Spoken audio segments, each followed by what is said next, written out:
Baginda semasa membuka penggal ketiga Parlimen yang ke-14. Datuk Seri Timbalan Yang Dipertua, titah Seri Paduka Baginda Yang di-Pertuan Agong adalah menyeluruh, menyentuh pelbagai kementerian dan berpaksikan kepada kesejahteraan rakyat. Pesanan Baginda kepada wakil rakyat tentang pelbagai etika yang baik tentunya kami terima dengan hati yang terbuka. Keprihatinan tuanku kepada kemajuan negara adalah amat tinggi sekali. Kita sama ada sebagai penyawat awam, anggota pentadbiran, ahli perniagaan, rakyat yang muda dan tua, menyanjung kasih atas titah yang sangat tepat dan kena pada masanya itu. Sesungguhnya tuanku telah menggalas amanah dengan terus dan adil, selaras dengan konsep raja berperlembagaan dan demokrasi berparlimen, yang menjadi tunjang amalan negara kita menurut perkara 43 Perlembagaan Persekutuan. Setelah melalui proses penilaian, tuanku telah melantik Yang Amat Berhormat Tan Sri Muhyiddin Yassin yang mendapat majoriti kepercayaan Ahli Dewan Rakyat sebagai Perdana Menteri ke-8.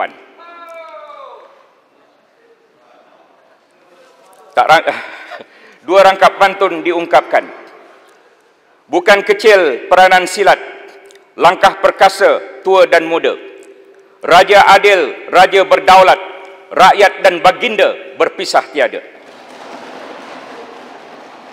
Membaca buku sambil berkelah jadi acara sangat berguna. Moga tuanku dirahmati Allah, selamat negara daripada bencana. Kita semua ahli-ahli yang berhormat telah dititah menghadap tuanku ke istana untuk melalui proses penilaian sokongan. Ada yang masuk ke istana dengan bas berbumbung, ada yang masuk dengan bas tidak berbumbung, agar boleh dilihat oleh semua rakyat dan dunia.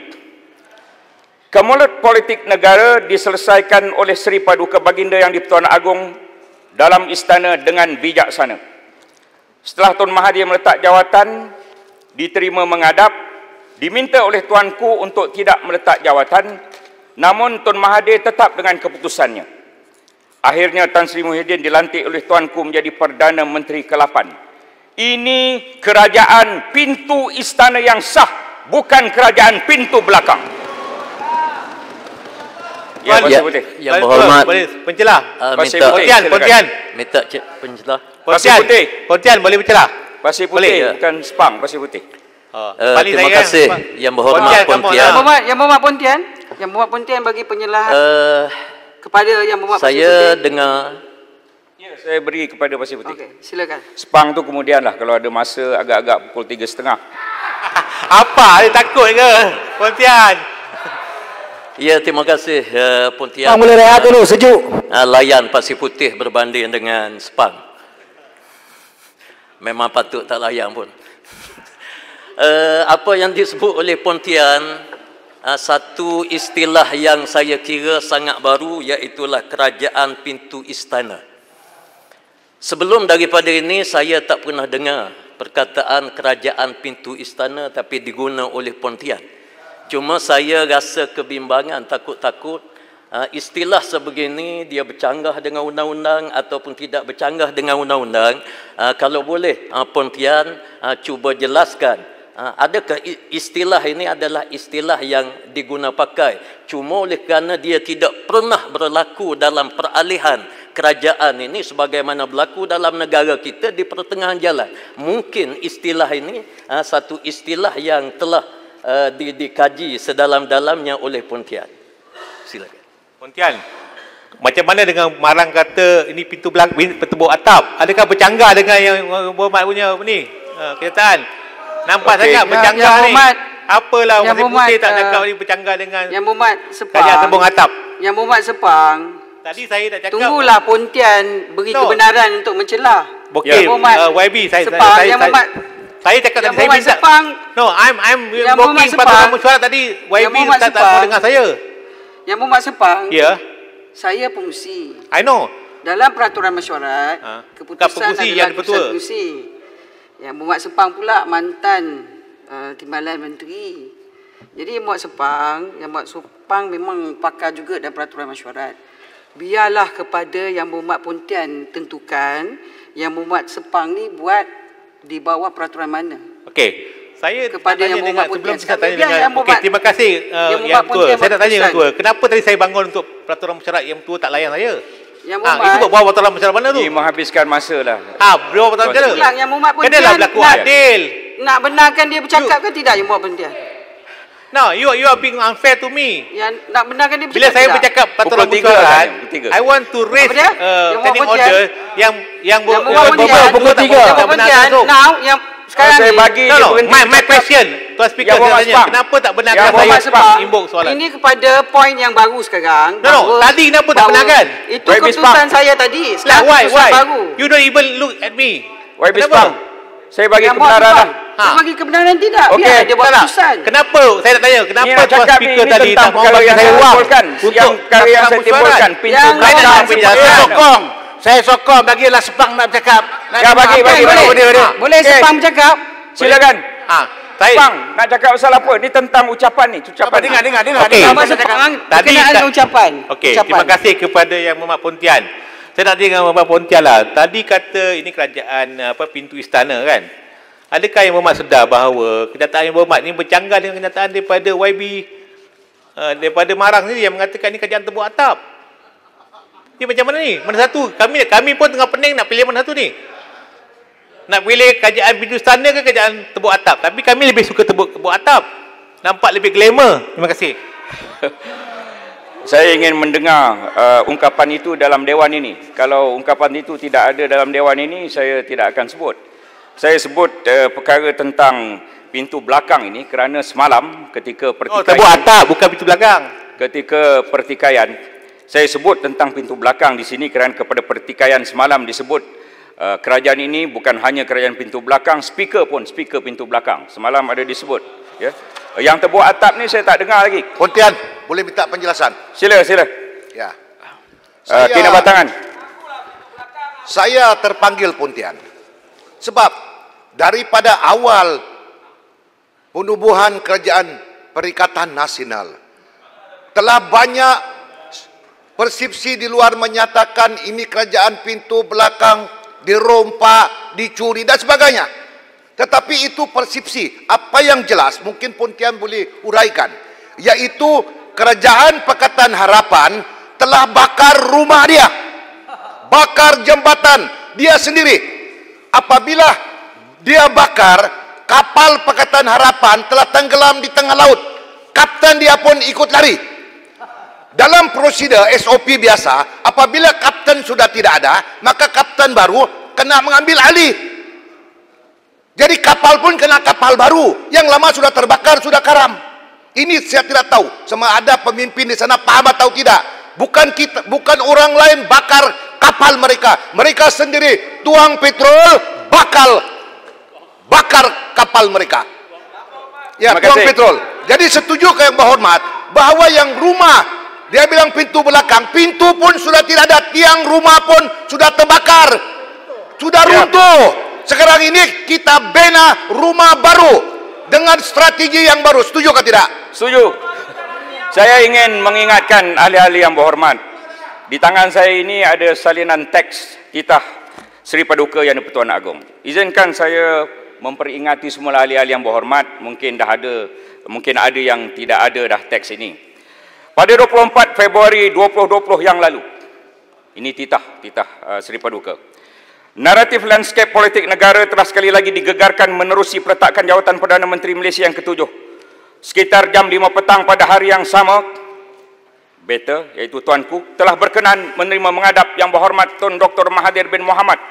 Dalam pertemuan tersebut, Tuanku telah meminta Yang Berhormat Tun Dr. Mahathir bin Mohamad untuk tidak meletak jawatan, namun beliau tetap dengan keputusannya. Ini titah Yang di-Pertuan Agong. Ya. Oleh yang demikian, Beta bertanggungjawab untuk melantik seorang Perdana Menteri yang baharu seperti mana yang dikehendaki oleh Perlembagaan Persekutuan. Perkara 43 memberi kuasa budi bicara kepada Beta untuk melantik seorang ahli Dewan Rakyat yang pada hemat Beta mendapat kepercayaan majoriti ahli-ahli Dewan Rakyat. Cukup sekadar saya membaca 2 paragraf. Saya ingin merujuk kepada perlembagaan. Ya, terbukti semalam majoriti 111 seorang ahli kami dirawat di hospital dan seorang juga sedang mempengerusikan mesyuarat. Jadi kami ada 113, terbukti adalah lebih majoriti. Sebelum itu 114, tetapi seorang telah pergi ke bebas. Saya ingin membaca perkara 43, Tuan Speaker. Dalam kita punya perlembagaan persekutuan, ada di tangan saya ini, iaitu Yang di-Pertuan Agong hendaklah melantik suatu jemaah menteri untuk menasihatinya dalam perjalanan fungsinya. Jemaah menteri hendaklah dilantik seperti yang berikut. Yang di-Pertuan Agong hendaklah terlebih dahulu melantik sebagai Perdana Menteri untuk mempengerusikan jemaah menteri seorang ahli Dewan Rakyat yang pada hematnya mungkin mendapat kepercayaan majoriti ahli Dewan Rakyat itu. Dalam bahasa Inggeris, dengan izin Datuk Speaker, the Yang di-Pertuan Agong shall appoint a Jemaah Menteri Cabinet of Ministers to advise him in the exercise of his functions.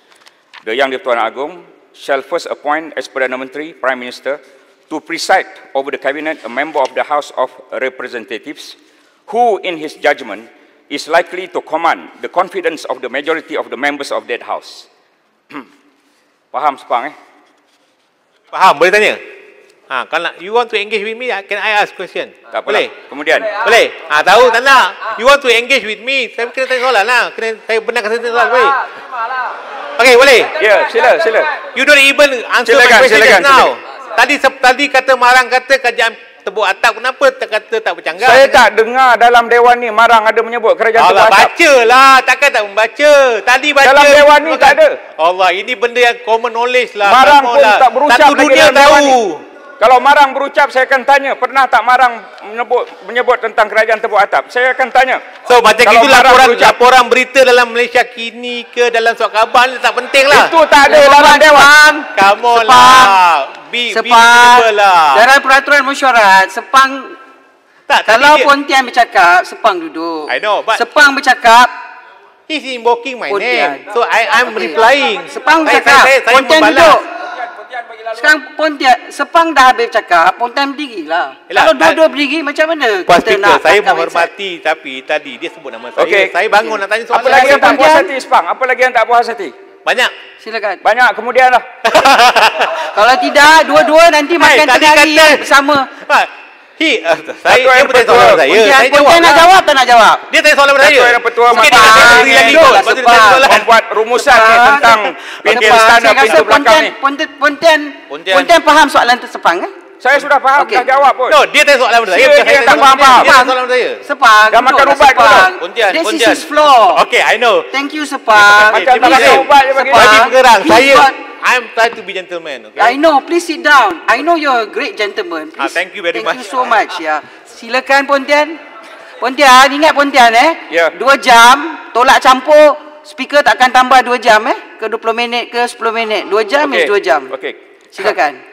Maka rumusan terhadap pintu istana dan pintu belakang ni, Datuk Speaker, saya ingin mengesyorkan, hentikanlah tuduhan bahawa kerajaan ini adalah kerajaan pintu belakang dan yang seumpamanya, kerana tuduhan itu boleh dianggap menghina keputusan Yang di-Pertuan Agong. Dan saya juga ingin mencadangkan di Dewan ini supaya jika ada lagi keluar perkataan kerajaan pintu belakang, sepatutnya dianggap sebagai sesuatu yang unparliamentary. Boleh mencelah. Masuk kita ni. Sila. Masuk kita ni. Boleh mencelah Pontian. Okay, silakan. Kerajaan pintu belakang ini maksudnya bukan dipilih semasa pilihan raya umum. Itu saja. Tak faham? Pontian, boleh nak jawab yang saya nak jawab. Boleh saya tambah sikit, Pontian, sebelum jawab. Pontian, Kinabatangan tanya soalan sekarang ke jawab dulu? Saya tumpang dulu. Silakan. Tuan Kinabatangan tunggu dulu dijemput. Ini yang saya terpanggil berdiri banyak kali. Betul, Kinabatangan. Dia kata tapi maksud dia kerajaan bukan ditubuhkan selepas pilihan raya. Selepas pilihan raya, PH gagal menunaikan janji-janji kepada rakyat dan rakyat telah marah. Apabila rakyat marah, berdoa dengan Allah sesiang malam, runtuhlah kerajaan Pakatan Harapan. Kalau rakyat marah, tunggulah pilihan raya untuk hukum kami, bukan ambil tengah jalan. Ini pun tak boleh faham ke? Pontian, minta sedikit laluan. Boleh, Pontian boleh ke? Saya sebelum Pasir Putih. Dituduh bahawa kerajaan ini tiada mandat rakyat. Saya ingin maklumkan, setiap orang daripada kami ini, Setiap orang daripada 113 orang di sini mempunyai mandat rakyat di belakang. Anda sebagai pembangkang, bukan mandat rakyat kerajaan. Boleh saya mencelah. Jadi kami juga adalah merupakan kerajaan yang sah kerana kami juga adalah Rakyat bagi mandat sebagai pembangkang, bukan sebagai kerajaan. Sistem kerajaan. Benda ni tak faham ke? So basic lah. Sistem demokrasi ini. Bukan budak senyum dah. Pasir Putih. Pontian boleh. Berwas. Apa penjelasan? Berwas, tunggu dulu kalau Pontian bagi kebenaran. Ya, terima kasih. Pontian, Pasir Putih ataupun Berwas? Lepas Pasir Putih, Rompin. Berwas? Tak boleh? Berwas. Lepas tu Berwas tak apa. Nombor 3. Tunggu Berwas. Saya keluar dulu Pontian. Okey, Pasir Putih dulu. Okey. Lepas tu Rompin. Terima kasih. Kemudian Berwas. Silakan. Terima kasih kepada Timbalan Yang di-Pertua. Tahniah. Lupa nak ucap tahniah. Dan kepada Yang Berhormat Pontian. Adakah Yang Berhormat Pontian boleh setuju sekiranya saya mengatakan bahawa kerajaan yang lama dengan kerajaan yang baru ini, kedua-duanya adalah mandat daripada rakyat. Kerajaan Pakatan Harapan dengan percaturan parti-parti politik yang ada, maka dia membentuk kerajaan, dan kerajaan yang dibentuk adalah kerajaan mandat daripada rakyat. Kemudian bila datang kerajaan Pakatan, Perikatan Nasional, ini adalah percaturan yang sama sebagaimana yang dicatur oleh Pakatan Harapan. Percaturan yang sama, cuma perbezaan. Ada parti yang dulunya bersama dengan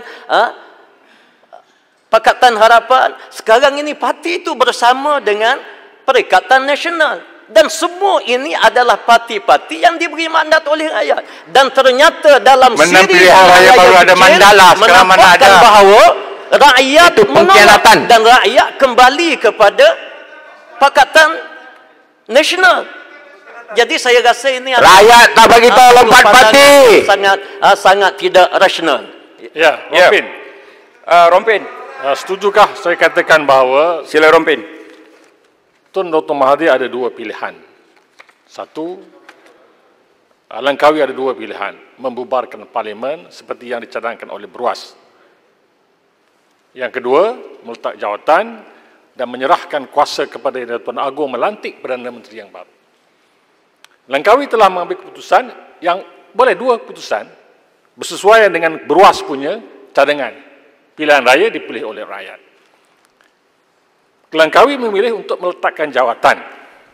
Apa pilihan yang di Pertuan Agong? Apa pilihan yang di Pertuan Agong?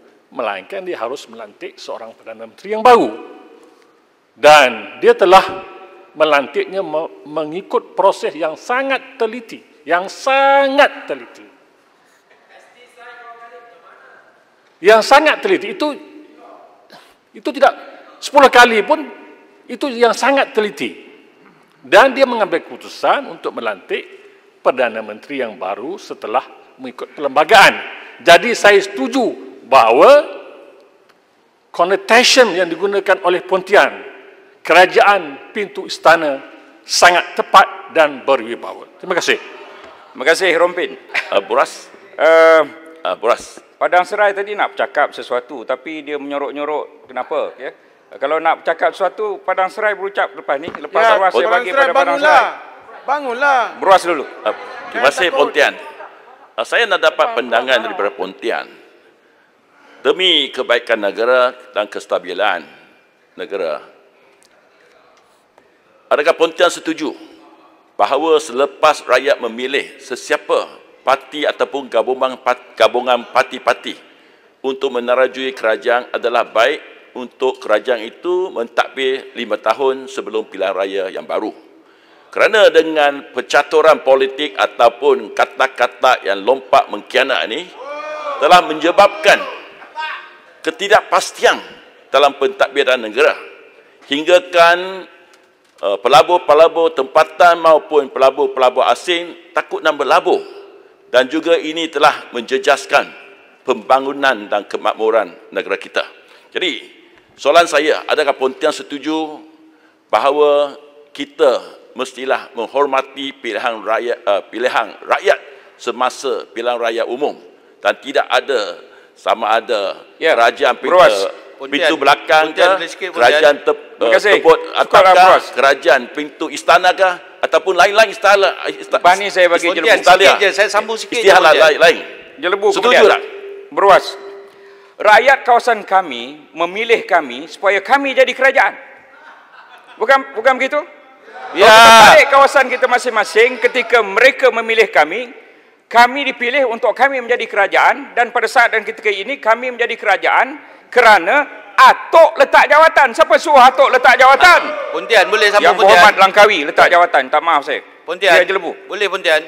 Saya nak tanya Pontian, pandangan Pontian, sama ada setuju atau tidak? Lepas Jelebu Arau. Pontian, boleh?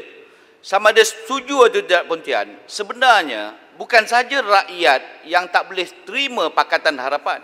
Walaupun Pakatan Harapan dah menang, tetapi sistem pentadbiran dan pengurusan kerajaan yang dibuat oleh Pakatan Harapan buatkan rakyat tidak boleh terima. Tapi dia tak boleh tukar kerajaan kerana PH telah menangi PRU14. Tetapi oleh kerana bukan saja rakyat, Perdana Menteri bekas Perdana Menteri daripada Langkawi pun tak boleh terima performance yang dibuat oleh kerajaan Pakatan Harapan. Kerana itu Langkawi letak jawatan dengan sendirinya. Tak ada. Kita tak ada pergi. Dah bagilah saya cakap dulu. You duduklah. Sekarang awak cakap, saya cakap lah. Padang Serai saya panggil kemudian. Setuju tidak Pontian? Jelebu Arau Padang Serai. Setuju tak Pontian? Kita tak pernah suruh Langkawi letak jawatan. Langkawi letak jawatan kerana beliau tahu bahawa performance kabinetnya tidak seperti yang diharapkan oleh kerajaan. Kerana Pakatan Harapan menjadi masalah besar kepada rakyat di negara ini selama 22 bulan rakyat suffer di bawah kementerian ataupun di bawah kerajaan Pakatan Harapan. Setuju tidak Pontian? Era 22 bulan itu adalah era gelap dalam kerajaan Malaysia dan dalam sejarah negara kita ini. Arau. Tarik gelap tak boleh cakap. Saya minta tarik balik perkataan gelap. Era 22 bulan kerajaan ini adalah kerajaan yang adalah suasana di negara Malaysia yang amat tidak terang. Yang Mohd Speaker, soalan kepada Pontian.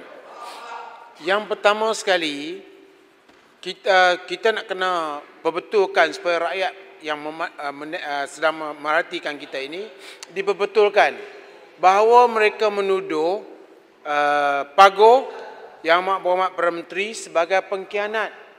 Sebenarnya Pago adalah penyelamat kerana Pago ambil alih selepas Langkawi berhenti. Jadi kita rakyat Malaysia lihat ini bahawa Pago adalah penyelamat kerana yang Langkawi berhenti. Kalau Langkawi tak berhenti, Pago tak kacau. Kami semua sign SD menyokong Langkawi. Tiba-tiba Langkawi berhenti, kami sokong Pago lah. Nombor satu. Apakah yang Mohd setuju? Yang keduanya, apabila kita pergi pilihan raya, PH sendiri tidak daftar. PH sendiri bertanding atas pelbagai lambang. PN sekarang daftar tak? PH tak daftar. Lepas itu baru daftar. Sebenarnya pelbagai parti yang menang pilihan raya. Jadi kalau nak masuk PN dah. Dari segi convention Pontian, sepatutnya Barisan Nasional dia bagi tawaran dulu. Sebab kami mendapat 79 kursi. Bagi tawaran kepada kami dulu. Tapi Agong bagi tawaran kepada parti-parti di sana. Tetapi yang paling penting sekarang ni, parti-parti di sana gagal. Bila dia gagal, takkan kita nak tunggu mandat rakyat pula. Tak. Ahli-ahli parlimen yang telah diberi mandat oleh rakyat ini harus menentukan kepimpinan baru, kerajaan baru untuk menyelamatkan rakyat. Sebab rakyat bagi mandat pada kita untuk menyelamatkan mereka. PH gagal. Sejarah hitam dalam negara ini bila PH memerintah 22 bulan dengan penuh dengan kegagalan. Arau nak halalkan pengkhianatan. Betul itu saya setuju. Saya setuju apa yang disebut oleh Arau. Sebagai contoh yang halalkan pengkhianatan yang boleh berlaku antara wakil rakyat. Balik daripada Vietnam, balik daripada EU, berjumpa dengan jeneral-jeneral EU, balik sampai di Vietnam, dia kata, tengok-tengok kerajaan tak ada. Haram jadah sungguh. Betul dia cakap. Dia sendiri pun menggunakan perkataan yang begitu hebat dan dahsyat. kerana tidak puas hati dengan kerajaan. Jadi dia mengata haram jorok. Cukup sekadar. Pontian setuju Pontian. Terima kasih kepada Arau. Pengkhianatan. Lepas Arau saya serah kepada Padang Serai, lepas itu Baling. Sebelum itu saya ingin mengulas apa yang disebut oleh Arau tadi. Memang pada mulanya kami ada SD untuk Tun Mahathir. Tetapi SD itu tidak terpakai apabila Tun Mahathir meletak jawatan. Jadi Paguh Langkawi, Langkawi meletak jawatan. Jadi Paguh adalah pilihan kami seterusnya untuk menjadi penyelamat kepada kerajaan dan rakyat negara ini. Itu sebagaimana yang Arau sebut tadi. Saya ingin mengulang apa yang disebut oleh Arau. Dia tidak menggunakan perkataan gelap, tapi dia menggunakan sejarah hitam. Saya tambah lagi, sejarah paling malap dalam negara kita ini. Padang Serai. Terima kasih. Jadi betul. Pertama sekali saya ucapkan tahniah pada timbalan speaker. Dan terusnya saya tengok hujah-hujah daripada sebelah sana memang hebat. Tetapi mereka masih lupakan khianat 11 orang daripada Parti Keadilan tidak hadir, tidak boleh bentuk ni kerajaan. Itu adalah benar. Kita ni parti yang tidak boleh lompat sana, lompat sini. Kita kekal seperti mana walaupun 109 kita adalah gentleman. Kita tidak ada JLC. Kalau berani buangkan JLC sekarang. Tengok berapa orang lompat dari sini. Kita tak ada JLC, gentleman. Okey. Yang sana terima kasih. Balik. Sini lompat sana lah YB. Puas hati ya. Okey. Saya serah pada Baling pula. Terima kasih. Terima kasih Baling boleh jawab Padang Serai. Okey, terima kasih. Terima kasih Pontian. Syabas dan tahniah saya ucapkan kepada Datuk Seri Azalina selaku timbalan speaker. Ini adalah satu sejarah bagi kita semua. Kehebatan Yang Amat Berhormat Perdana Menteri membuat keputusan untuk melantik seorang wanita. Ini satu sejarah. Tapi semalam batu kawan bertikaikan kenapa wanita tak dilihat. Dia tak nampak wanita yang hebat duduk atas bench tersebut. Apapun saya nak cakap sikit dalam konteks perbahasan diraja ni berkaitan dengan ramai kita tengok belah sana tadi. Apa yang mereka sebut adalah pelbagai isu berkaitan dengan mereka yang lompat, mereka yang telah derhaka, pengkhianatan dan sebagainya. Persoalan saya sebelum tu Padang Serai, saya hidup mati tetap bosku, tak ada lari mana pun. Saya UMNO tulis tak ada loncat-loncat, tak lompat-lompat. Jadi jangan tuduh semua. Don't tuduh semua ya. Kalau nak tuduh spesifik, jangan tuduh semua loncat-loncat. Dibakar, direbus, tetap dalam Parti Keramat UMNO, tak ada loncat-loncat. Okey. Saya bagi tahu 11 orang. Diam, sini by floor. Sabar, saya tak kacau Padang Serai tadi. Nanti kalau saya sebutkan ada isu pula nanti. Jadi saya nak bagi tahu.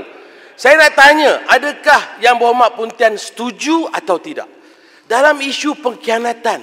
Dalam isu mereka menyatakan kenapa hari ini Paguh jadi Perdana Menteri, kenapa orang lain tidak dan sebagainya, kenapa pintu belakang depan rumah roboh terbakar. Isu pokoknya, adakah Yang Berhormat setuju atau tidak dengan Baling? Kalau benar-benar Yang Berhormat Langkawi ada pegang amanah janji dalam kerajaan pakatan terdahulu, kalau Yang Berhormat Langkawi letak jawatan, dia serahkan kepada Yang Berhormat Paul Dickson. Itu janji. Ataupun kalau beliau tidak mahu berikan kepada Paul Dickson, sekurang-kurang menamakan seseorang lain untuk menjadi Perdana Menteri. Bukan berhenti, lari terus, buat interim, tiba-tiba nak balik dan orang tu tak boleh. Dan akhirnya yang menyusahkan sahabat-sahabat kita belah sana, Menteri Pertahanan kesian, balik luar negara, tiba-tiba kerjaan dah tak ada dah. Terpaksa maki hamun. Sebab apa?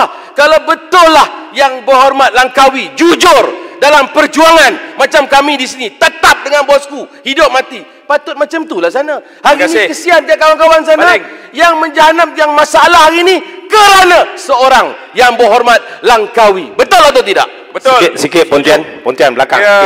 Pontian senyum, Pontian, Pontian. Jerantut Pontian.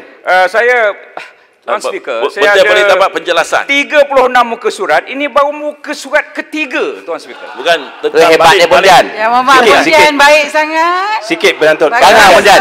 Saya bagi yang last kepada Jerantut. Kanga Terima kasih Pontian. Jerantut lah saya Jerantut. Saya juga nak ucap tahniah kepada Kesian speaker yang baru. Jerantut kat belakang tu. Kesian dah jadi orang pelarian ni. Tumpang di bawah ni. Saya nak dapat kepastian Pontian. Saya dengar daripada semalam sehingga hari ni tak habis-habis lagi. Kita ni dimanipulasi istilah oleh kawan-kawan kita sebelah sana. Yang kita dapat jadi kerajaan ni pun bukan kerana kita. Kerana masalah dia orang. Saya nak tanya, kita semua ahli parlimen dititah menghadap kepada ke bawah Duli Yang Maha Mulia Tuan dan Pertuan Agong. Tak dicampur tangan oleh Tuan Agong. Tulislah siapa-siapa yang nak dicadangkan jadi Perdana Menteri Malaysia. Saya ingat ini. Kalaulah semua kawan-kawan kita di sebelah sana tu yang menyokong Langkawi untuk jadi Perdana Menteri kali ke-8,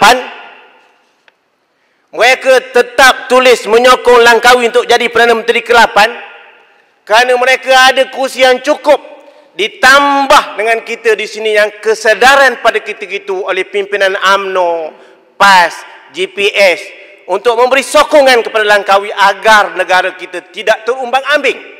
Maka confirm cukup Langkawi jadi Perdana Menteri. Tetapi apakah ini satu penipuan daripada rakyat belah sana kepada Langkawi? Ini seharian tak habis ni, Tuan Speaker. Isu lain Pontian, isu lain. Dan cukup. Manipulasi istilah dan sebagainya. Maka saya ingin mencadangkan apa yang telah disebut oleh Yang Berhormat Arau, Yang Berhormat Jerantut, Yang Berhormat Baling, Yang Berhormat Kinabatangan, teman-teman sebelah sini, hendaklah dimasukkan dalam ucapan saya. Segala perkara sebelah sana keluarkan jauh-jauh daripada ucapan saya. Jadi tak sikit isu lain Pontian. Mandat rakyat lah. Isu ekonomi. Last. Arau. Tak, perkataan pengkhianat tidak boleh dituduh kepada Pago ataupun kawan-kawan lain. Pengkhianat ni mesti dituju kepada DAP dan juga PKR yang tak menyokong Langkawi. Mereka tak sokong Langkawi menyebabkan Langkawi tak dapat undi. Dulu Arau panggil Jeli pengkhianat masa Jeli lompat belah sana. Jangan lupa Arau. Jangan jadi baro. Diam. Okey. Datuk Seri Pontian. Pengkhianat ialah Pontian isu ekonomi Pontian. Ekonomi. Pontian ekonomi. Ekonomi saya baru nak masuk. Sikit je. Boleh buktikan. Baru nak masuk. Pengkhianatan ini bukan. Saya ingin mencadangkan sebagai kerana boleh dibeli. Sikit 30 saat Pontian. Istilah seperti pengkhianat, istilah kerajaan pintu belakang hendaklah dianggap sebagai unparliamentary. 30 saat Pontian. Datuk Seri Timbalan Speaker yang dipertua. Kalau Pago boleh tarik balik 10 jawatan Jangan takut TLC dia masih bertahan. Baiknya cukup Berwas boleh berbahas dalam Berwas boleh berbicara ketika giliran Berwas. Silakan Pontian. Saya ingin menyebut beberapa perkara penting. Muka surat 4 daripada 36, baru 3 muka surat. Minta maaf. Serangan wabak pandemik COVID-19 umpama tercetusnya Perang Dunia Ketiga. Jumlah kes di seluruh negara di dunia ialah 13.24 juta dengan kematian 575,525 orang. Kes sembuh 7.69 juta, namun masih ada lebih 4.96 juta rakyat dunia yang sedang dijangkiti dan dirawat. Malaysia bernasib baik kerana berjaya memerangi COVID-19 dengan cemerlang. Kita dianggap antara negara yang terbaik dalam dunia. Tahniah diucapkan kepada kerajaan di bawah kepimpinan Perdana Menteri, MP Paguh dan seluruh yang terlibat. Status COVID-19 di Malaysia pada 13 Julai 2020 semalam ialah 8725 kes keseluruhan, 122 jumlah kematian, 8520 kes yang sembuh. Peratus sembuh adalah sangat tinggi, iaitu 97.65%, ketiga terbaik dalam dunia ini, peratus sembuh. Negara yang pertama New Zealand dan negara kedua Korea Selatan. Syukur Alhamdulillah kita duduk di tempat ketiga terbaik di dalam dunia kerana pengurusan kesihatan secara umum di Malaysia juga adalah antara yang paling baik di dunia. Ini antaranya ialah kerja-kerja Yang Berhormat Pekan sebelum ini dan juga kerja-kerja Barisan Nasional sebelum ini. Saya tak tahu PH ada buat apa ketika 22 bulan itu. Sekali lagi, ya Tenggara, betul.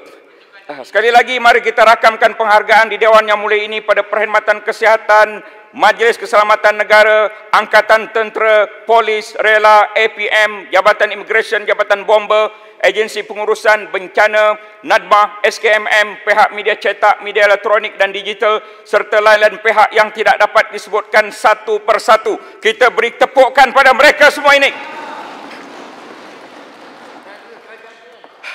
Tahniah kepada Yang Berhormat Bera, Menteri Kanan Pertahanan yang mempenguruskan mesyuarat setiap hari. Hari Sabtu dan Ahad pun dengan baju batik yang berbeza-beza dipakainya. Sabtu dan Ahad cuti umum raya je agaknya yang dia tak penguruskan mesyuarat. Bersama dengan 19 menteri yang lain dan berpuluh lagi agensi setiap hari mengadakan mesyuarat. Yang Berhormat Tenggara Menteri Kesihatan, Ketua Pengarah Kesihatan, kaki tangan Kementerian Kesihatan, semuanya ini kita ucapkan tahniah. Tahniah kepada Kementerian Keuangan yang menguruskan prihatin dan penjana bagi membantu meringankan beban rakyat ketika bencana COVID-19 yang mengganas melanda. Terpenting penghargaan juga pada seluruh rakyat di negara ini dari Semenanjung hingga Sarawak dan Sabah yang telah dengan taat menuruti SOP, PKP, PKPD, PKPB, PKPP.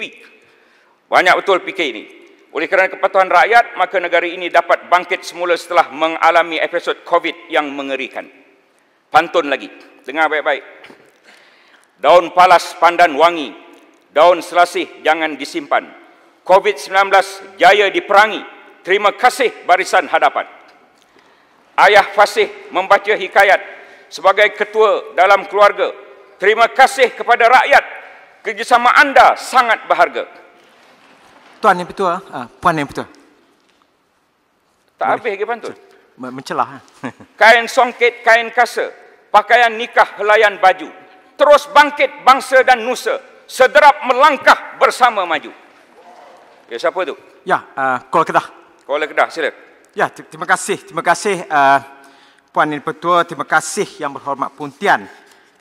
Yang Berhormat Pontian merupakan seorang yang kalau sebelah sana berucap, saya dengar. Kerana biasanya memang ada poin-poin yang menarik dan yang boleh kita terimalah.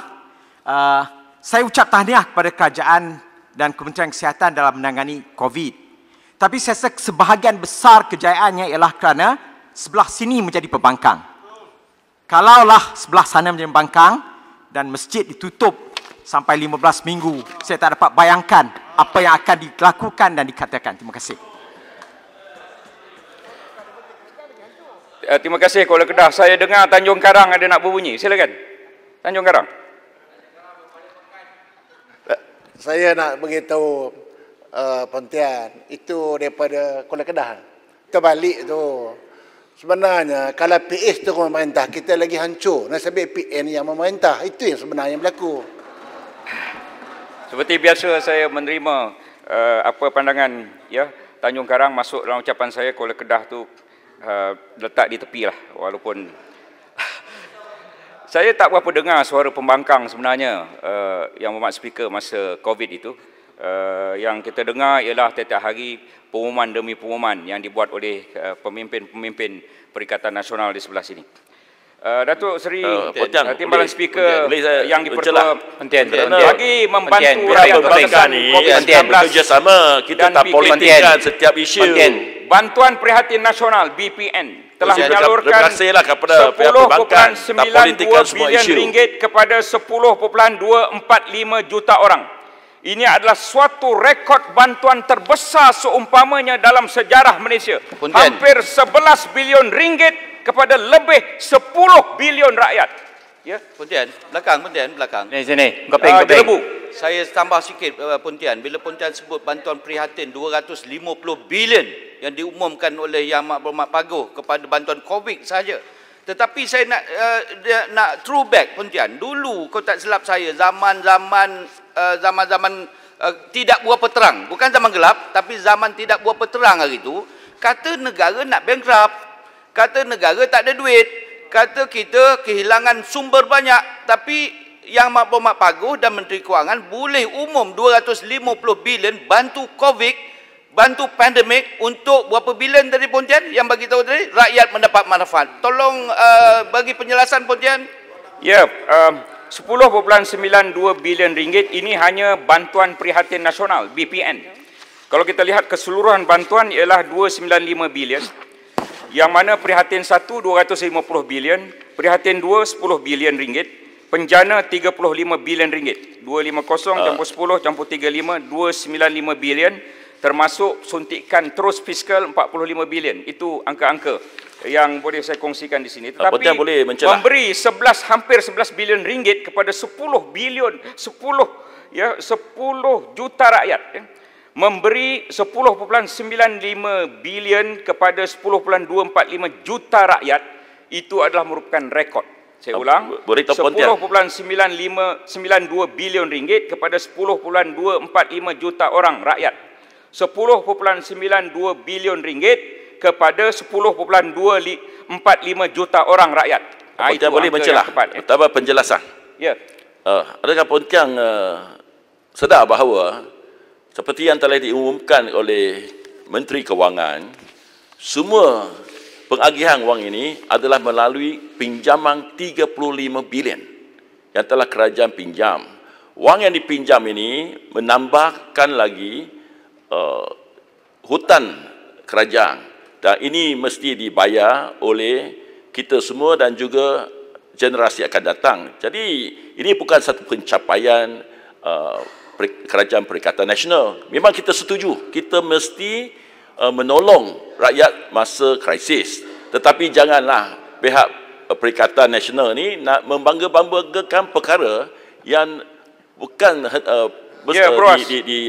besar-besarkan. Kita mesti jujur kepada rakyat, ini wang pinjaman dan Petronas telah pun mengeluarkan bond 26 bilion. Betul tak? Betul tak? Pada tahun 2008, defisit negara kita ialah 6.8%. Defisit 686. Kemudian kita turunkan kepada 3%. Tetapi sekarang defisit 5.8%. Yang penting defisit itu dari setahun ke setahun kita akan kurangkan defisit ini dengan kaedah yang tertentu, yang tentunya akan disebut oleh Menteri Kewangan. Saya juga ada bertanya tentang perkara defisit ini. Jadi menaik Kementerian Kesihatan politikkan semua isu tidak menjadi hal. Jadi jangan dibangga-banggakan. Kita pinjam dan kita boleh bayar. Defisit tidak menjadi hal yang besar. Penting sikit. Grant khas prihatin. Sikit Pontian, jangan. Grant khas prihatin pula telah memanfaatkan 544,632 perusahaan kecil dan sederhana dengan RM3,000 setiap satu, berjumlah 1.634 bilion. Dicadangkan prosedur untuk PKS mendapatkan grant ini dipermudahkan dan kurang red tape. Pastikan semua peniaga, termasuk pasar malam, pasar tani, pasar borong, penjaja kecil, pekedai, food truck, penjaja tepi jalan, semuanya dapat. Sikit Pontian. Keseluruhan kesan bantuan langsung dan tidak langsung prihatin dan penjana berjumlah 295 bilion merupakan angka yang besar dan luar biasa. Namun suntikan fiskal langsung sebanyak 45 bilion menyebabkan defisit 5.8 hingga 6%. Ini ulasan saya terhadap apa yang disebut oleh Bruas. Dicadangkan antara kaedah kerajaan yang tuntas dan pantas bagi mengatasi defisit belanjawan ini ialah dengan cara mengembangkan lagi pertumbuhan ekonomi hingga ke 8%, supaya cukai yang banyak boleh dikutip daripada syarikat-syarikat, barulah kita boleh mengurangkan defisit itu. Defisit terpaksa dilalui kerana kita berhadapan dengan masalah yang luar biasa, maka perlu tindakan yang juga luar biasa. Sikit Pontian. 3 minit lagi ni. 30 saat ya? Mengenai program subsidi upah. Ya. Terima kasih. Terima kasih Pontian. Kang.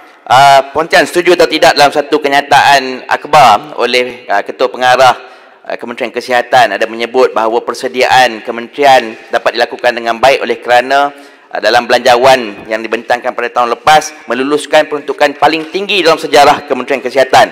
Dan yang kedua ialah kalau Pontian ambil angka 250 bilion, kalau kita bahagikan dengan 32 juta rakyat Malaysia, kita bagi secara umum, kita akan dapat seorang 7,000 lebih. Tapi berapa ramai sebenarnya yang dapat sampai 7,000 lebih ni? Itu kaedah pengiraan yang tidak tepat sebenarnya, ya.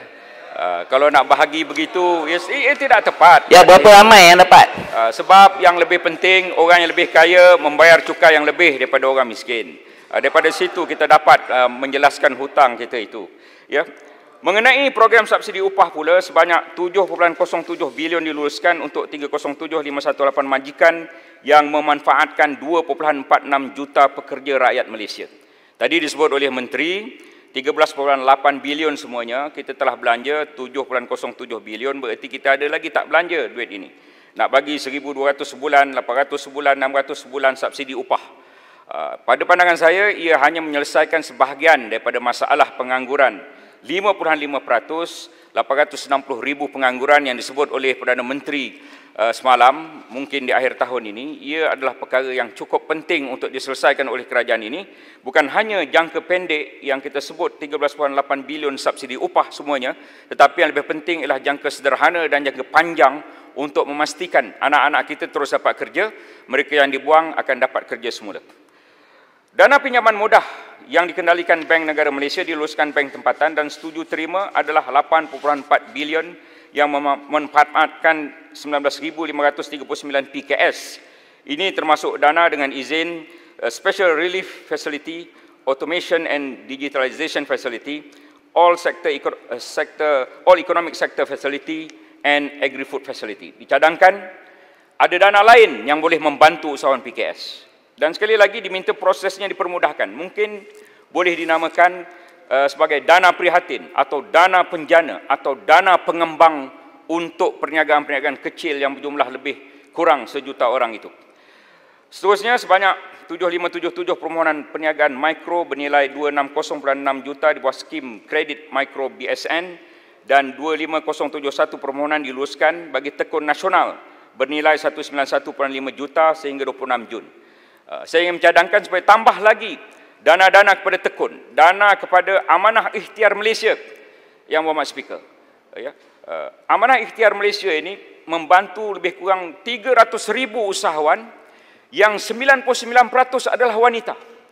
Hari ini sepatutnya perjuangan wanita Malaysia supaya lebih ramai, lebih daripada 300,000 wanita, tambah lagi kalau boleh 100-200,000 wanita yang boleh dapat dana daripada Amanah Ikhtiar ini untuk mereka meneruskan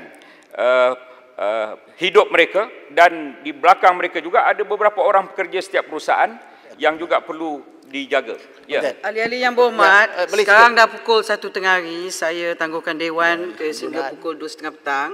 Yang Berhormat Pontian akan sambung dengan usul menjunjung kasih titah diraja. Yang Berhormat Pontian ada baki 1 jam 13 minit lagi. Ya. Saya baru muka surat 8 daripada 36. Jadi Yang Berhormat Pontian kena pandai-pandai agak-agak lah. Ya. Jadi sebelum Yang Berhormat, sebelum ni, dari Pengerang menaiki bas hingga Pontian membeli nenas, Yang Berhormat Pontian dalam proses perbahasan, jangan sampai ada yang panas. Ya, daun selasih, daun kayu, terima kasih, thank you. Saya mohon teman-teman tidak mengganggu sehinggalah waktunya. Bila rakyat berkurung dalam rumah dengan hashtag stay safe, stay at home, duduk rumah, semua termasuk Abah dan Makcik Kiah, tentunya bil elektrik naik melambung.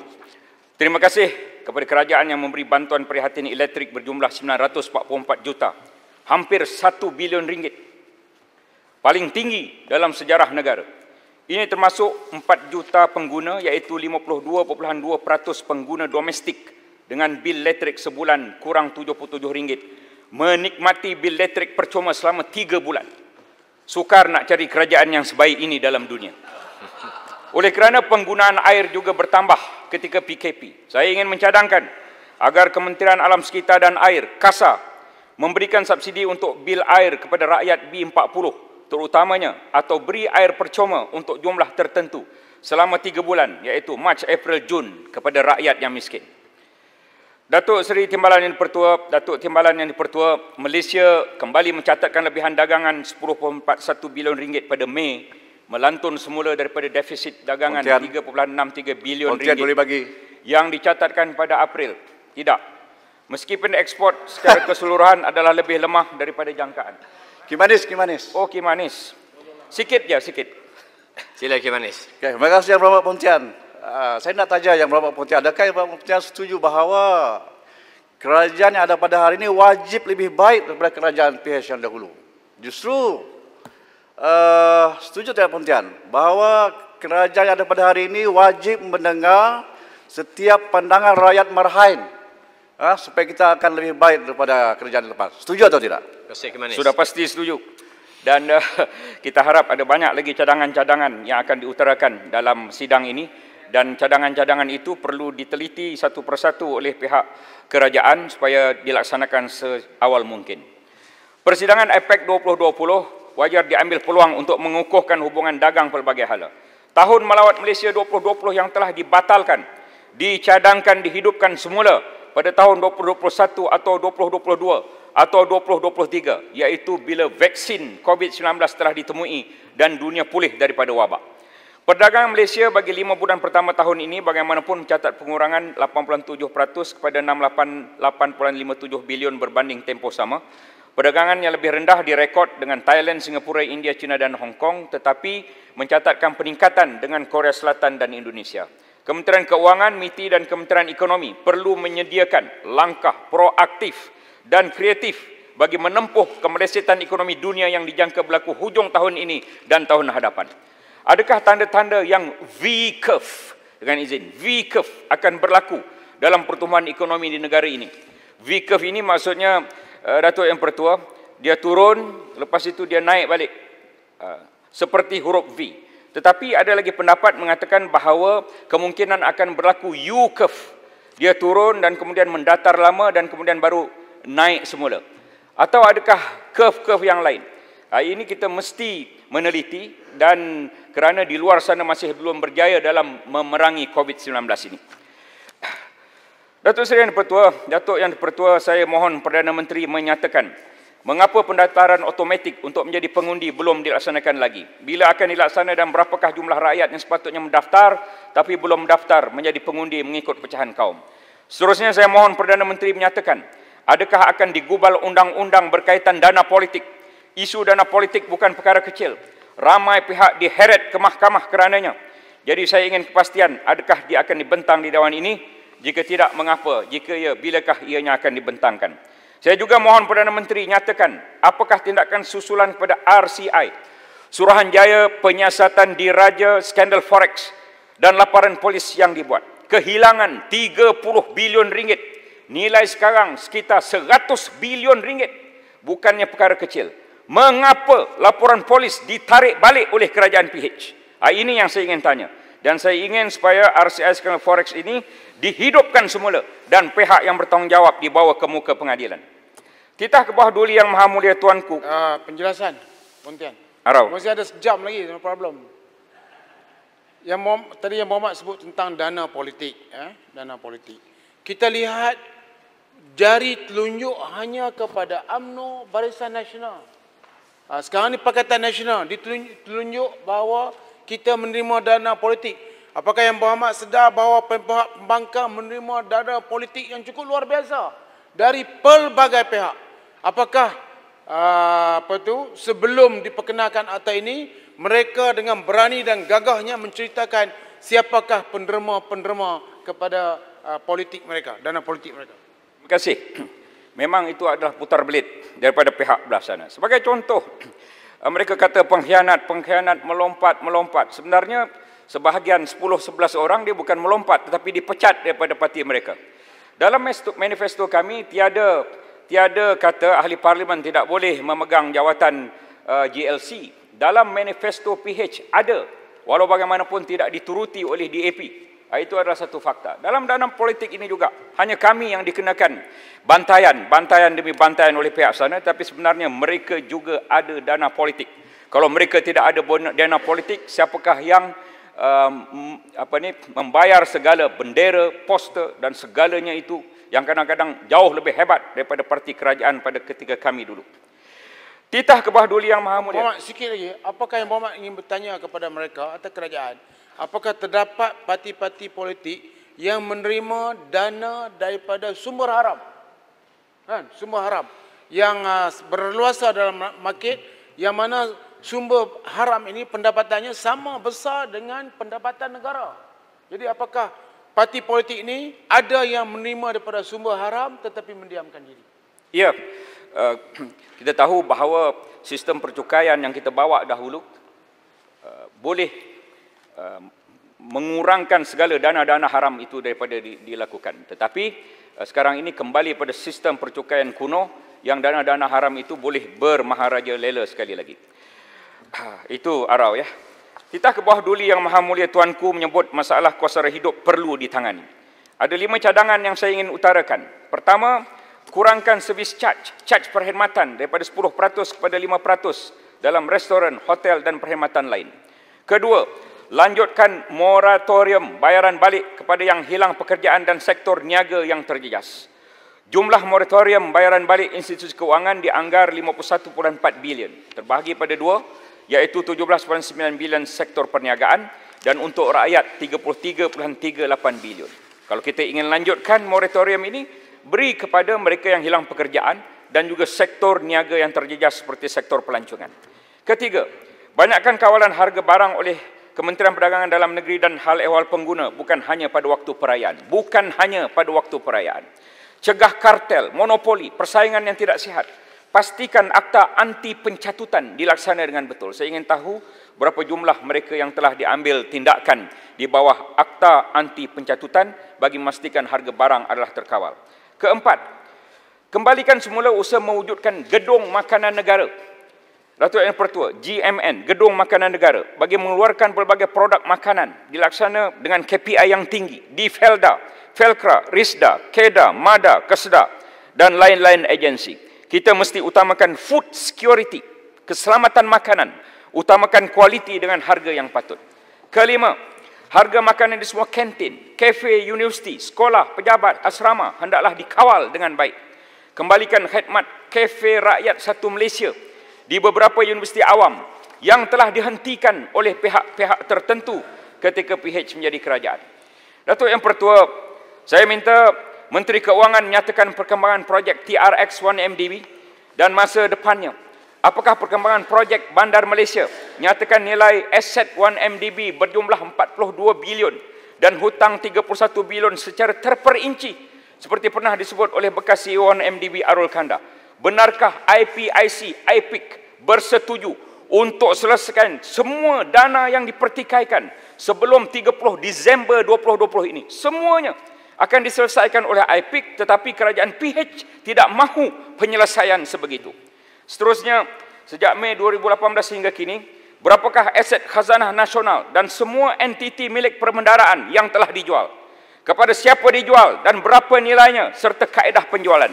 Berapa aset baru dimiliki oleh khazanah dan semua entiti milik perbendaraan? Daripada siapa dibeli dan berapa nilainya? Berapa banyak nilai aset khazanah yang dijual untuk mencatat keuntungan daripada penjualan aset sebanyak 9.9 bilion ringgit seperti laporan baru-baru ini.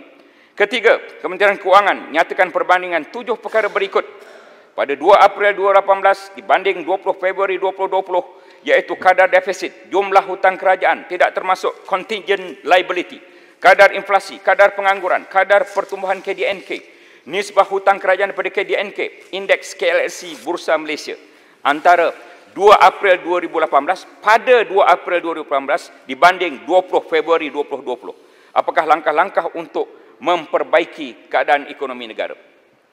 Selingan Datuk Yang Pertua, sebelum saya meneruskan perbahasan ini, ada 4 rangkap puisi PKP. Jalan raya hampir lengang, tiada suasana sesak. Bandaraya jadi tenang, ayah anak belajar masak. Niaga online berkembang, kenderaan awam tidak berasak. Rambut panjang-panjang, bil elektrik naik mencanak. Face mask pagi petang, hand sanitizer sentiasa bawa. Jarak semeter bukan penghalang, COVID-19 ramai yang cuak. Dibenar lambat bayar hutang, kerja dari rumah boleh pula. Siang malam tidur tenang, tahun depan lahir anak. Mengenai tahun depan lahir anak ini, laporan NST 3 April 2020 menyebut, dengan izin, Malaysia is expected to have a baby boom in January next year, thanks to the MCO, Movement Control Order. Diramal oleh Dr. Hamizah Muhammad Hassan, Ketua Unit Kesihatan LPPKN, Lembaga Penduduk dan Pembangunan Keluarga Negara.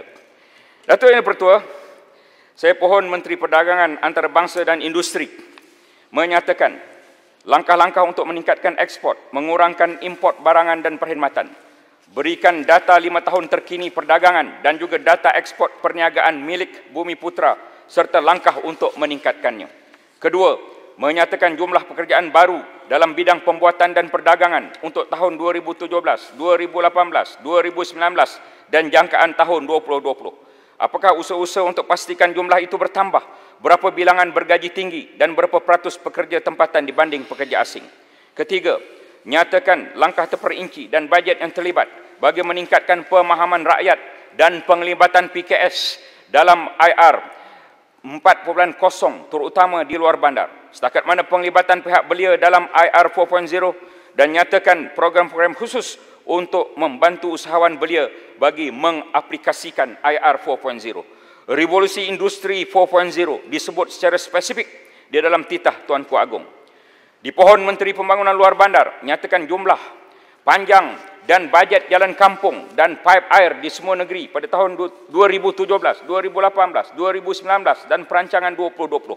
Apakah perancangan lama dan baru untuk meningkatkan ekonomi masyarakat luar bandar serta laporkan kejayaannya? Apakah usaha kita membawa industri ke kawasan luar bandar agar kurang berlakunya penghijrahan ke bandar-bandar? Greek.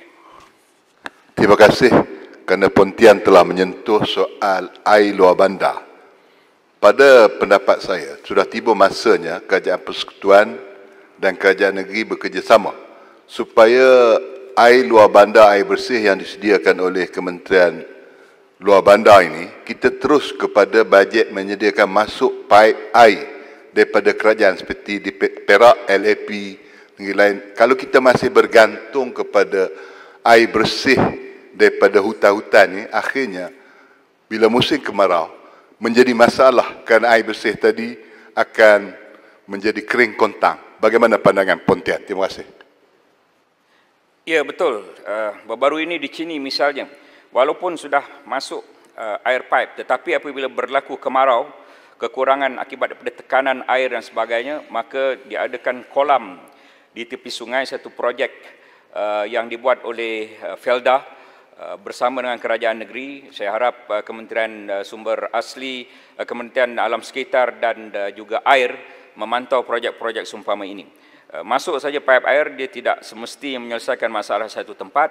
Ya, ia juga hendaklah memastikan takungannya cukup untuk memastikan tidak berlaku kekurangan air ketika waktu kemarau. Terima kasih, Greek.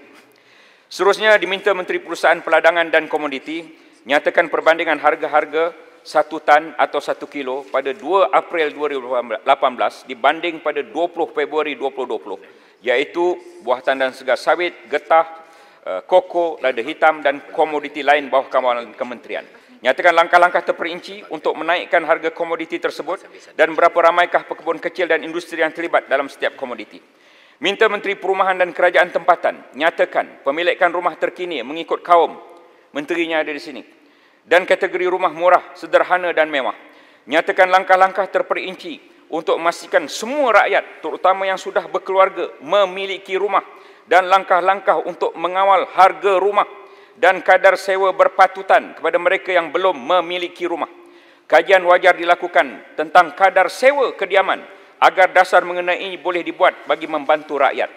Saya juga ingin bertanya pada Menteri, ya, bilakah dasar perumahan mampu milik negara seperti dalam titah diraja akan dilaksanakan? Datuk Yang Pertua, minta Menteri Pembangunan Usahawan dan Koperasi menyatakan langkah-langkah dan bajet untuk menambah bilangan usahawan PKS di negara ini. Nyatakan data usahawan PKS Bumiputra dan pecahan mengikut jenis perniagaan serta usaha meningkatkan e-dagang Bumiputra. Ketika COVID-19, perniagaan online sangat diperlukan dan bagaimana usaha kementerian untuk menambah lagi usahawan-usahawan e-dagang. Senaraikan sebab bangsa Melayu Bumiputra kurang jadi usahawan dan mengapa masyarakat lain ramai, apalagi untuk ramaikan Bumiputra jadi usahawan.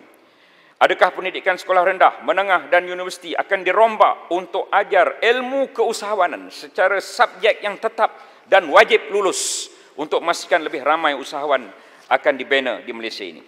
Nyatakan langkah terperinci yang terkini dan peruntukan untuk setiap langkah bagi meramaikan jumlah usahawan berdaya maju di sekitar 20,000 buah kampung seluruh negara. Berikan angka usahawan luar bandar mengikut 14 negeri dan nama 10 syarikat yang paling berjaya untuk setiap negeri. Di pohon Menteri Sumber Manusia dan Menteri Pengajian Tinggi menyatakan peratus pengangguran di kalangan belia dan graduan serta langkah-langkah yang sudah dan akan diambil bagi memastikan jumlah pekerjaan adalah mencukupi dan sesuai dengan kelulusan dan kemahiran tinggi belia.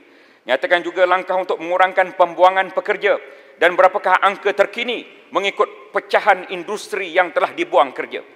Titah Tuanku Agong dengan jelas menyebut agar para majikan tidak membuang pekerja dengan sewenang-wenang.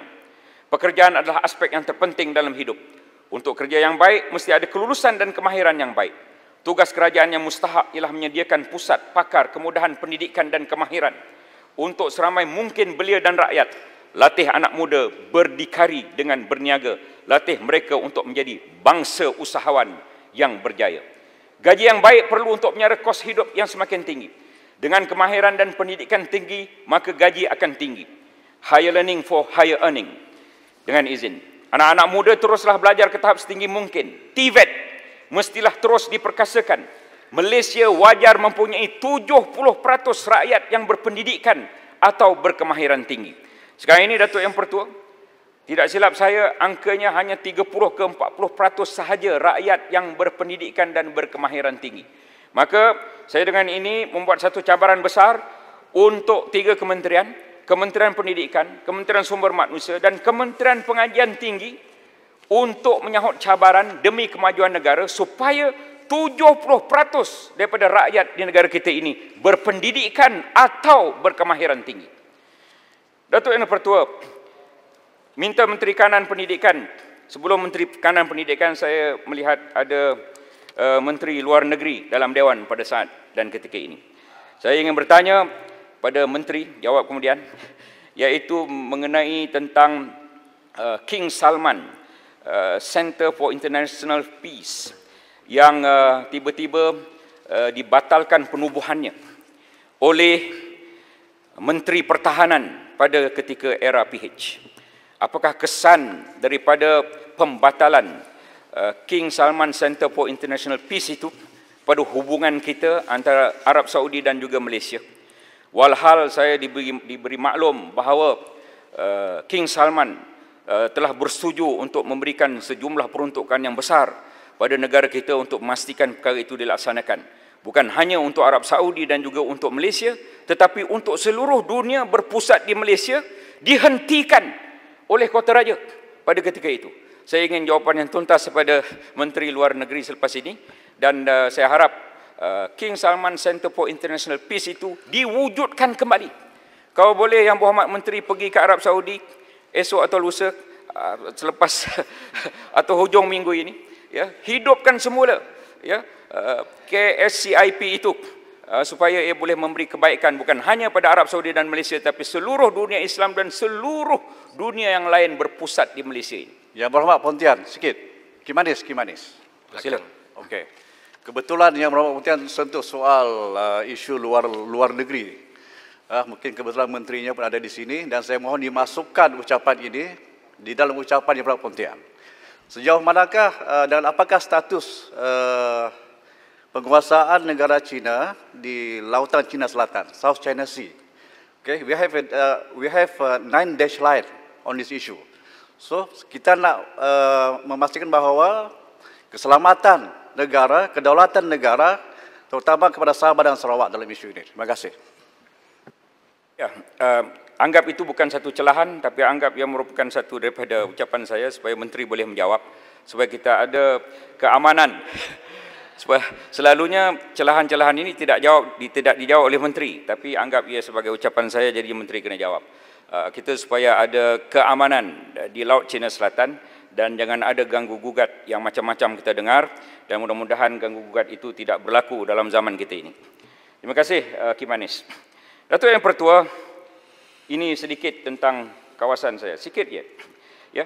Minta Menteri Kanan Pendidikan menyatakan projek-projek pendidikan di Parlimen Pontian serta kosnya 2017, 2018, 2019 dan perancangan tahun 2020 Adakah kolej komuniti di Benut dan sekolah agama berasrama penuh akan dibina di Benut Pontian? Berapa kos dan bila akan dimulakan? Minta Menteri Kanan Pendidikan wajar menyemak buku teks sejarah tingkatan 4 yang terdapat kesilapan fakta ketika zaman PH. Ditukar. Ya. Detailnya, saya minta Menteri rujuk pada pandangan Profesor Datin Paduka Dr. Ramlah Adam mengenainya. Menukar fakta sejarah dalam buku tingkatan 4 itu adalah satu perbuatan serius dan saya harap ia perlu diperbaiki oleh Menteri Kanan Pendidikan. Seterusnya, ada sedikit lagi tentang Pontian. Banyak cerita bab lain, Pontian kena jaga juga. Minta Menteri Kerja Raya membesarkan jalan dari Bandar Pontian ke Pekan Tampuk dan membina laluan motosikal dari Benut ke Tol Sempang Renggam. Tol Sempang Renggam ni masih lagi ada tol, walaupun ahli parlimennya dulu kata tidak ada. Nyatakan kos yang terlibat dan bilakah ianya akan dilaksanakan. Diharap projek ini dapat dimasukkan dalam RMK 12. Pembesaran Hospital Pontian telah diluluskan era kerajaan BN tapi ditiadakan ketika era PH. Dah dilulus tapi ditiadakan. Bab-bab lulus tapi ditiadakan ni ada banyak perkara. Ketika di sini ada 2 masjid yang dah dilulus tapi dibatal. Itu dalam satu Dewan Undangan Negeri. Saya kira kalau di seluruh Malaysia ni begitu banyak. Saya pohon Menteri di Jabatan Perdana Menteri yang menjaga ICU menyenaraikan projek-projek yang telah dilulus tetapi dibatal oleh kerajaan PH. Di Sarawak jambatan pun dibatal. Ini kata Menteri Menteri KPDN HAP. Ada siapa lagi yang dibatalkan projek di kawasannya? Banyak ya. Kota Samarahan, Batang Lupar juga ada yang dibatalkan. Lagi? Sabah ada banyak yang dah lulus tapi dibatalkan oleh kerajaan PH. Masjid daerah Pontian dipohon agar diluluskan oleh JAKIM. Masjid lama berumur 83 tahun sudah tidak dapat menampung jumlah penduduk. Saya kembali kepada ruangan yang bukan Pontian. Semoga rancangan Malaysia ke-12 yang akan dibentang awal tahun akan mengagihkan pembangunan ke seluruh negara dengan adil. Janganlah sesuatu kawasan yang telah menerima berbilion ringgit, tapi kawasan yang lain ada yang menerima cuma puluhan juta ringgit saja. Seperti Sabah dan Sarawak. Janganlah ada yang mempunyai jalan bertingkat-tingkat, berlapis-lapis, seperti di Bukit Bintang, di Ceras, di Siputih. Tapi setengah kawasan prasarana masih daif. Diharap EPU membuat kajian teliti agar pembangunan disamaratakan seluas dan sebanyak mungkin kepada seramai rakyat, termasuklah di kawasan Gua Musang. Tuanku Agong bertitah agar kerajaan terus berusaha untuk merapatkan jurang pembangunan ekonomi antara negeri dan juga wilayah. Saya ingin mencadangkan agar Menteri di Jabatan Perdana Menteri yang menguruskan ekonomi agar menerima cadangan-cadangan bernas daripada kami ahli-ahli parlimen untuk pembangunan bagi RMK 12 di kawasan kami masing-masing. Datuk Yang Pertua, saya ada di tangan saya ini 204 borang. 204 borang, kaji selidik 165 kawasan parlimen. Yang kebetulan saya lakukan kajian ini pada satu kursus di Institut ILMU, Institut Latihan Memperkasa Ummah di Janda Baik, Bentong, Pahang, di hujung minggu baru-baru ini. 204 orang mengisi borang ini. Iaitu soalannya ada 2 je, Datuk Yang Pertua. Sebutkan 3 masalah utama yang perlu diselesaikan oleh kerajaan di kawasan parlimen anda. Dijawab oleh 204 orang mewakili 165 kawasan parlimen. Soalan nombor 2. Sebutkan 3 rancangan pembangunan utama yang diperlukan di kawasan parlimen anda. Dijawab juga oleh 204, 165 kawasan parlimen. Jadi saya ingin menyerahkan salinan kepada borang penyelidikan ini kepada Menteri yang jaga ekonomi supaya dikaji oleh EPU, luluskan segala perkara yang dipohon. Kalau ada duit, kalau tak ada duit, cari. Kita dah memerintah, cari duit sampai dapat. Antara permasalahannya yang saya ingin kongsikan di sini, jalan raya, bekalan air bersih, banjir kilat, pengairan pertanian, perumahan, hospital, jambatan, lesen perniagaan. Antara permasalahannya, masalah perumahan, Menteri, ya, kurang pembinaan rumah mampu milik, kesukaran pemilikan tanah. Disebut juga isu kerosakan lift di rumah PPR. Masalah hospital meliputi permasalahan pembinaan hospital baru, penambahan bangunan sedia ada, pembinaan jambatan melibatkan pembinaan jambatan baru, menambah kawasan jambatan yang sempit. Masalah pendatang tanpa izin, masalah berasaskan kaum, pekerjaan, bantuan kebajikan, masalah sosial. Rancangan pembangunan infrastruktur merangsang social re-engineering, rancangan pembangunan peningkatan pendapatan melalui pemberdayaan ekonomi, transformasi penyampaian bantuan. Suka saya ingin berkongsi. Penyelesaian infrastruktur, perumahan 68 aduan, jalan raya 42 aduan, banjir kilat 36 aduan, lesen perniagaan 13 aduan. Saya ingin memuji Menteri Wilayah yang baru-baru ini memberikan lesen perniagaan pada seorang wanita. Boleh celah Pontian? Sila. Kawan lama Sungai Petani. Dulu sama-sama dalam Biro Tata Negara. Tapi dalam zaman yang berhormat menjadi kerajaan, Biro Tata Negara dihapuskan. Walhal kita sama-sama pegawai Biro Tai Tata pun Negara. sama merah tu, tai sama merah. Silakan. Sila Syam Tani, silakan. Terima kasih Pontian. Bolehkah Pontian merakamkan kekesalan di Dewan ini? Bahawa apa juga yang Pontian sebut itu, termasuk borang yang telah diisi oleh peserta-peserta khusus itu, dan semua masalah-masalah itu adalah tercetus akibat 22 bulan PH pemerintah. Oleh kerana PH lah semua masalah tu sangkut. Kalaulah PH tak ada, bahasa rasional boleh selesai semua problem tu. Percaya, boleh tak PH Pontian sebutkan di Dewan ini supaya tercatat rekod. Terima kasih. Ya, dalam banyak-banyak celahan-celahan, belah pembangkang saya tidak mahu masukkan dalam ucapan. Tetapi Sungai Petani sila masukkan dalam ucapan saya. Seterusnya, bekalan air bersih, pembinaan jambatan. Sosial, bantuan kebajikan 45 aduan, pekerjaan 44, pendatang tanpa izin 13, masalah kaum 5, masalah sosial 2. Kemudian, peningkatan pendapatan 44 aduan, isu bantuan 29 bilangan aduan peserta. Itu dia mengenai kertas kaji selidik yang saya lakukan pada hujung minggu yang lalu. Datuk Yang Pertua, Al-Quran Surah Ali Imran ayat 26 untuk renungan. Auzubillahi minasyaitonirrajim. Bismillahirrahmanirrahim. Qulillahumma malikal mulk tu'til mulka man tasha wa tanzi'ul mulka mimman tasha wa tu'izzu man tasha wa tuzillu man tasha biyadikal khair innaka ala kulli syai'in qadir.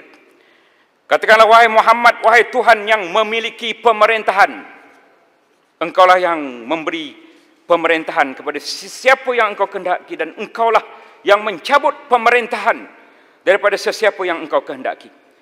Engkaulah juga yang memuliakan sesiapa yang Engkau kehendaki, dan Engkaulah yang menghina sesiapa yang Engkau kehendaki.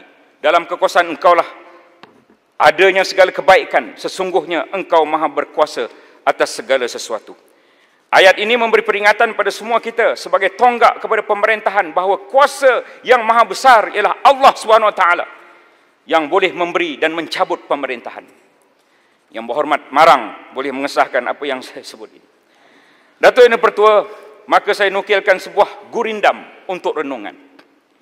Wahai kerajaan, jangan anda berlaku zalim, mengguna mahkamah dan penjara, mengheret orang tidak berdosa hanya kerana lantang bersuara. Wahai kerajaan, jangan anda berlaku zalim, menuduh orang tanpa asas, menyalah akta tiada belas, mengguna agensi jadi perkakas. Wahai kerajaan, jauhkan daripada kezaliman, berlaku adil dalam pentadbiran, bijaksana mengurus pembangunan, rakyat akan mencurah sokongan jika kesusahan diberi bantuan. Wahai kerajaan, jangan anda berlaku zalim, jangan sombong bila berkuasa, jangan rakyat anda lupa, kelak terbalik segala bahtera, kelak anda berputih mata. Wahai kerajaan, jauhkan daripada kezaliman, Allah berkuasa atas segala, ingat mati jangan dilupa, boleh jatuh bila-bila masa jika takdir sudah menimpa. Datuk Yang Pertua, saya ingin mencadangkan agar kerajaan mengembalikan kewujudan semua institusi dan agensi yang telah dimansuh, dihenti, dipinggir, dibuang, diserap oleh kerajaan PH sebelum ini. Iaitu pertama, program latihan khidmat negara. Kembalikan program latihan khidmat negara ini. Menteri Luar dulu, Menteri Pertahanan, beliau tahu bahawa program ini amat baik dan kita sedang menyediakan modul PLKN 2.0. Tetapi apa boleh buat, tak sempat kita laksanakan PLKN 2.0 itu, kemudian ianya bertukar kerajaan. Kembalikan program latihan khidmat negara ini. Ya betul ada kematian 1-2. Tetapi kematian 1-2 orang itu jika kita kaji dari segi peratusan, ia adalah merupakan peratusan kematian biasa rakyat Malaysia dalam setiap hari. Itu saya telah buat kajian pada tahun sebelum ini. Kembalikan Jabatan Hal Ehwal Khas Jasa. Jabatan Hal Ehwal Khas Jasa ini ribuan orang dibuang kerja. Ribuan orang yang dibuang kerja ini adalah orang-orang yang dizalimi oleh kerajaan PH yang lalu. Dan mereka mendoakan kerajaan ini jatuh.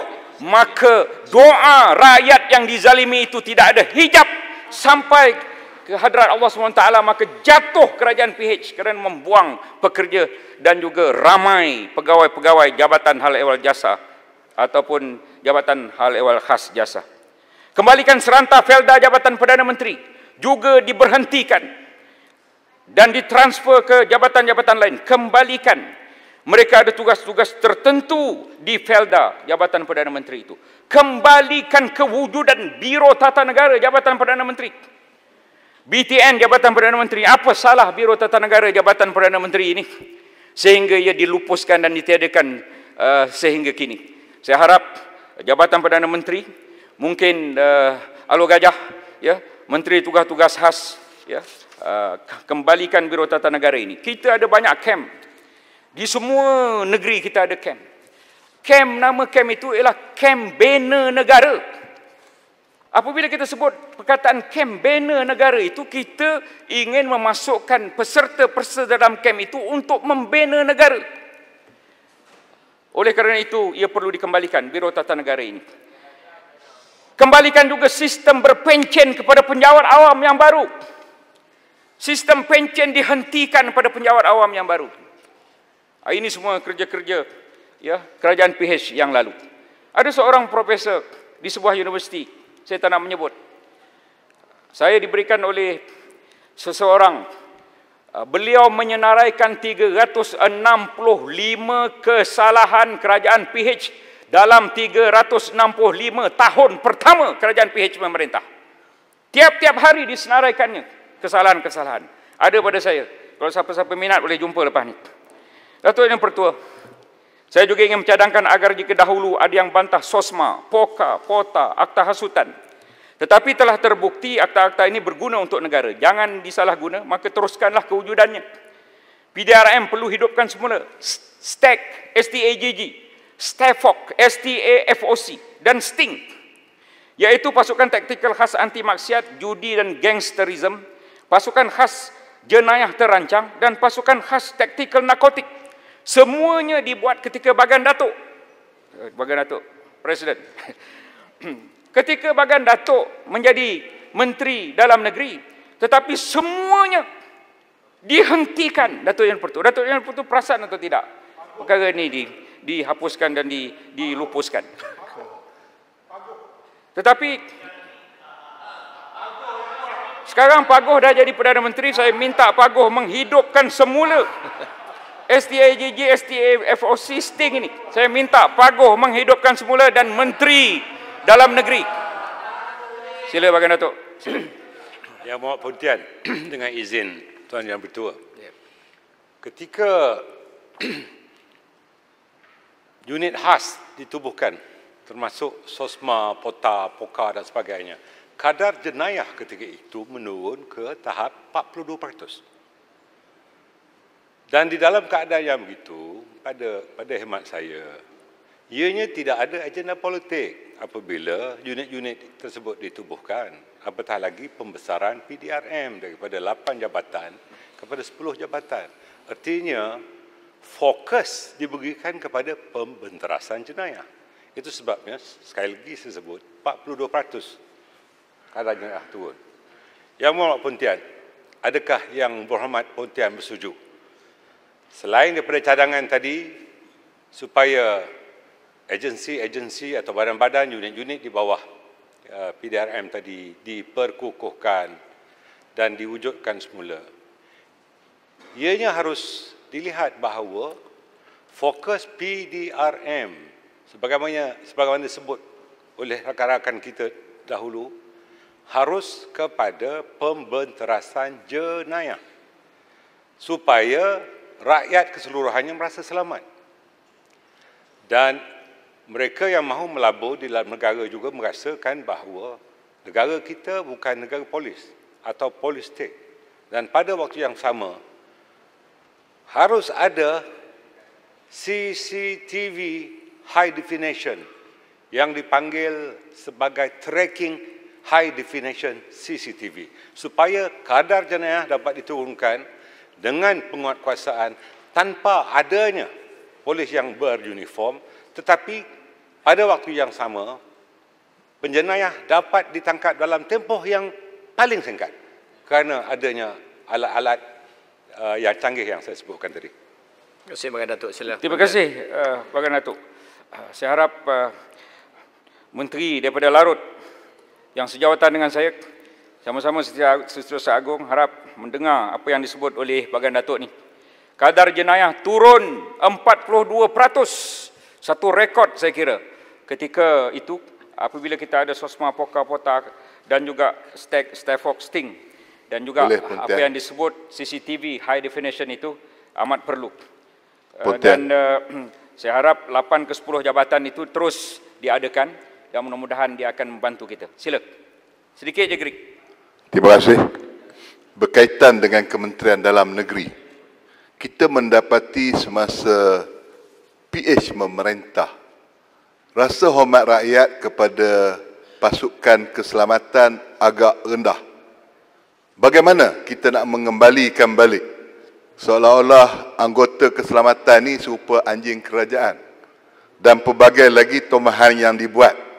Pada pandangan Pontian, bagaimana kaedah kita nak mengembalikan balik supaya pasukan keselamatan ini dihormati dan pasukan keselamatan ini akan menenangkan dan menstabilkan semula keselamatan negara di peringkat dalam negeri. Terima kasih. Ya, Greg, kita ada bercerita tentang IPCMC. IPCMC ini kalau kita ingin hidupkan semula, pada saya ia memerlukan persetujuan daripada pihak polis, ya, untuk meningkatkan kembali imej polis. IPCMC kalau ingin dihidupkan semula mesti mendapat input daripada pihak polis. Kalau pihak polis tak setuju, kita jangan adakan IPCMC. Jika polis setuju, baru kita adakan IPCMC. Saya ingin mencadangkan agar wawasan kemakmuran bersama 2030 ditukar namanya kepada wawasan kemakmuran rakyat. Wawasan kemakmuran bersama itu kerajaan dulu. Kerajaan sekarang ini tukar bersama tu tak faham saya lah. Kenapa disebut wawasan kemakmuran bersama? Tukar kepada wawasan kemakmuran rakyat. Ini kerana tumpuan sepatutnya adalah kepada rakyat, daripada rakyat, demi rakyat, prihatin rakyat, segalanya rakyat. Ia boleh dilanjutkan pada 5 tahun lagi selepas 2030 memandangkan COVID-19 mungkin memberi kesan pengunduran kemajuan 5 tahun ke belakang. Oleh kerana itu mungkin boleh kita adakan sebagai wawasan kemakmuran rakyat 2035. Jika rakyat makmur, bermakna negara juga akan maju dan makmur. Saya ingin mencadangkan agar kaedah pembelajaran atas talian untuk para pelajar dimantapkan khasnya di luar bandar di Sabah dan Sarawak. Oleh itu, Kementerian Komunikasi dan Multimedia, menterinya ada di sini. Tadi ada lagi. Mesti bersegera menyelesaikan isu internet yang lembab di kampung-kampung ni, Yang Berhormat Indra Mahkota. Menara SKMM perlu sentiasa di-upgrade. Kadang-kadang ada bahan-bahan yang hilang daripada menara SKMM itu. Upgrade. 4G, 5G dimantapkan, jalur lebar yang mesti meluas jaringannya, supaya apabila COVID berlaku, baru-baru ini COVID berlaku dan sekarang masih lagi, kita nak mengadakan pengajaran menggunakan internet itu tidak dapat dilakukan di kawasan-kawasan luar bandar, kampung-kampung, mungkin juga di Gua Musang dan juga di kawasan kita, maka adakan, ya, satellite dish kena besarkan, kata Yang Berhormat daripada Gua Musang. Seterusnya, dasar pendidikan tahfiz negara perlu dimantap dan diperkasakan. Yang Berhormat Bagian Datuk ada tahfiz, saya juga ada tahfiz. Usaha untuk melahirkan 125,000 orang hufaz mesti diteruskan. Universiti Al-Quran yang pernah dicadang oleh kerajaan BN, elok dipertimbang semula kewujudannya.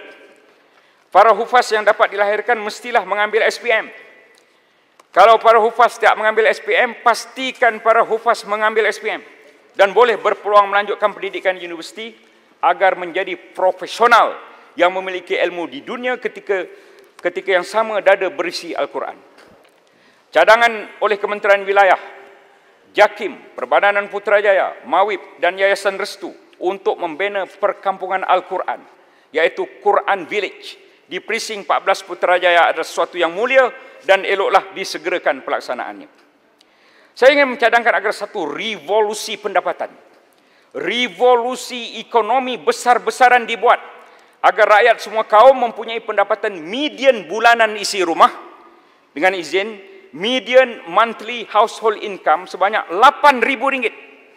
Untuk tahun 2019, Bumi Putra mendapat RM5,420, masyarakat India 5,981 dan masyarakat Cina 7,391. Oleh itu, lonjakan berganda, quantum leap, mesti dibuat kepada Bumi Putra dengan satu revolusi besar, menjadikannya sebagai bangsa usahawan dan ramaikan yang bergaji tinggi. Titah Diraja menyebut bahawa bidang keusahawanan menjadi antara nadi utama pembangunan ekonomi negara. Sehubungan itu, saya ingin mencadang ditubuhkan Brigade Niaga oleh kerajaan melalui kerjasama pelbagai kementerian untuk melonjak gandakan bilangan usahawan khususnya di kalangan Bumi Putra. Brigade Niaga ini bolehlah dibagi pada 5 kategori. Pertama, Brigade Niaga Muda, BNM. Kedua, Brigade Niaga Wanita, BNW. 3, Brigade Niaga Online, BNO. Keempat, Brigade Niaga Inovatif, BNI. Ini melibatkan Kementerian Sains, Teknologi dan Inovasi. Kelima, Brigade Niaga Antarabangsa, BNA. Maksud brigade ialah satu formasi taktikal ala tentera yang punya sejumlah 3 hingga 6 batalion, 700 ke 1000 orang satu batalion. Pasukan niaga ini mesti memiliki disiplin dan ilmu dan taktikal perniagaan yang tinggi bagi membolehkan revolusi niaga di kalangan Bumi Putra boleh dicapai. Allahyarham Datuk Seri Abdul Rahman pada tahun 1971, bekas Usaha Agung UMNO, telah menulis sebuah buku penting berjudul Revolusi Mental yang dilancarkan oleh Allahyarham Tun Abdul Razak. Pada tahun 2020 ini rasanya mental rakyat Malaysia sudah melalui proses evolusi dan revolusi yang hebat. Namun revolusi niaga sebagai kerjaya hidup masih tidak dicapai oleh Bumi Putra. Kita hanya hidup ingin makan gaji, tapi kita tidak menjadi satu revolusi dalam pemikiran untuk hidup berniaga dan berdikari. Oleh itu satu lagi siri revolusi wajib dilakukan. Kenapa saya menggunakan perkataan revolusi? Kerana revolusi memerlukan satu perubahan yang cepat dan mendadak. Berlawanan dengan konsep evolusi, iaitu perubahan secara beransur-ansur. Sekarang kita dah lambat tertinggal. Revolusi niaga melalui penubuhan brigade niaga di semua daerah wajar dilakukan untuk mewujudkan bangsa usahawan baru Bumi Putra di seluruh negara. Seterusnya, Datuk Timbalan Pertua. Pontian, ya, boleh mencelah. Saya ingin mendapat pandangan daripada Pontian.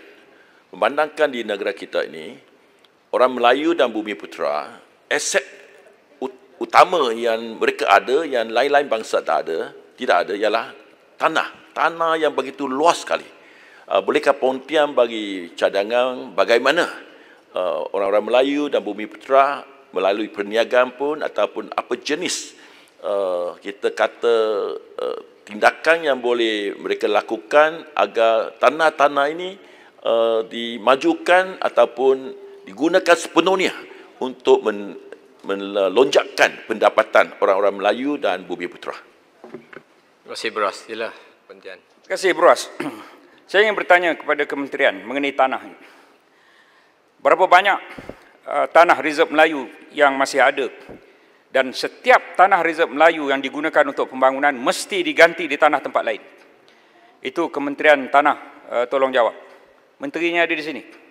Ya. Dan satu lagi saya ingin mengetahui berapa banyak di dalam kawasan bandar tanah-tanah milik Bumi Putra, dan berapa banyak tanah-tanah milik kaum yang lain.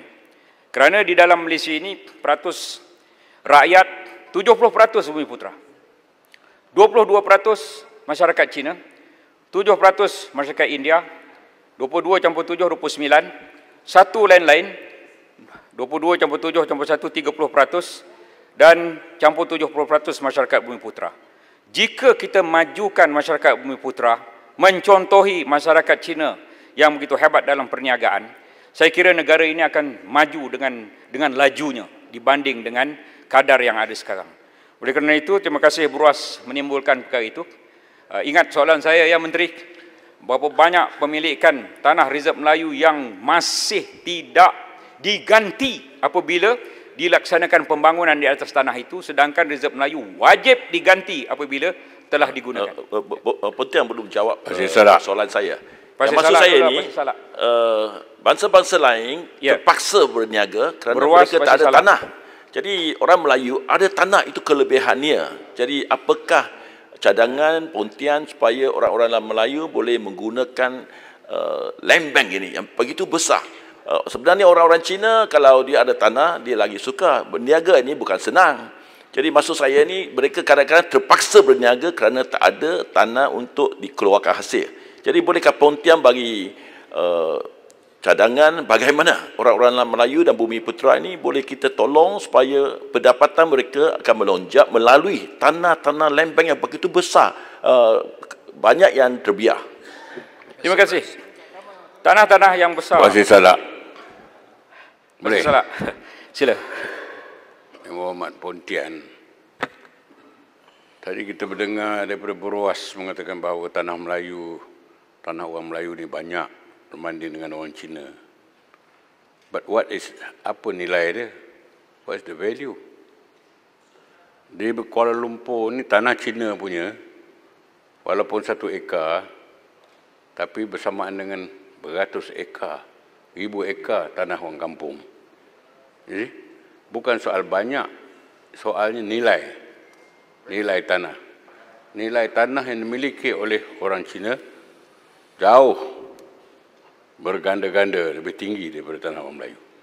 So, saya nak betulkan itu. Keduanya, yang Muhammad Pontian berkenaan dengan tanah Reserve Melayu ni, ganti boleh, ganti banyak. Menteri-menteri besar ke, kerajaan ganti. Tapi ganti itu biarlah setimpal dengan nilai tanah yang diambil.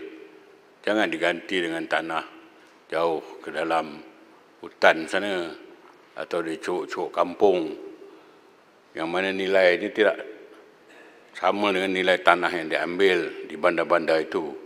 Jadi kerajaan kena prihatin atau kena conscious and serious about this penggantian tanah-tanah ni. Ya. Berkenaan dengan revolusi mental. Ini mental-mental. Mental disorder banyak ya sebelah sana yang revolusi mentalnya kita tengok berfikiran bercakap di luar kotak, tapi semuanya destruktif, tidak membawa kebaikan, terutamanya Buruas ni banyak dia berubah. Tetapi revolusi yang saya ingin kongsi dan sokong ialah sikap orang Melayu. Sikap orang Melayu kita ni biarlah ya, rajin, berdisiplin, amanah, ya, dan mempunyai cita-cita yang besar supaya kita boleh memajukan bangsa kita. Dan saya percaya orang Melayu pun boleh buat juga. Tetapi masalahnya kerajaan kita kadang-kadang cakap aja nak tolong Melayu, tapi tak tolong pun. Tu menteri dia Jabatan Perdana Menteri mengangguk-angguk. Dia pun businessman juga tu. Dia tahu pengalaman dia susah sangat nak dapat pertolongan kerajaan dia tak? Terutama kerajaan Dr. Mahathir. Susah betul. Menang saja yang kita tengok duduk minum kopi kat rumah dia, breakfast, Berjaya Group. Ya. Tapi orang Melayu payah. Masa dia jadi Perdana Menteri keempat dulu pun, Pontian ada 2 jam, don't worry. Ya, tinggal 20 minit lagi, hanya tinggal 20 minit saja, Pasir Salak. Dah 2 jam dah, cukup dah tu. Bagi saya pula cakap. Okey, sila Pontian. Ya. Pontian boleh saya satu penjelasan tak Pontian? Terima kasih. Ini Pontian boleh saya bagi serius. 3 minit untuk saya buat penjelasan. Belum lagi, duduk Buruas. This is my floor, you know. Pontian, ulang. Saya This is Pontian floor, please Pontian. Saya nak bagi suara sikit je. Okey, nanti saya bercakap. Gulung pasal salah. Ya, terima kasih. Beruas sudah cukup. Saya dah bagi 2-3 kali.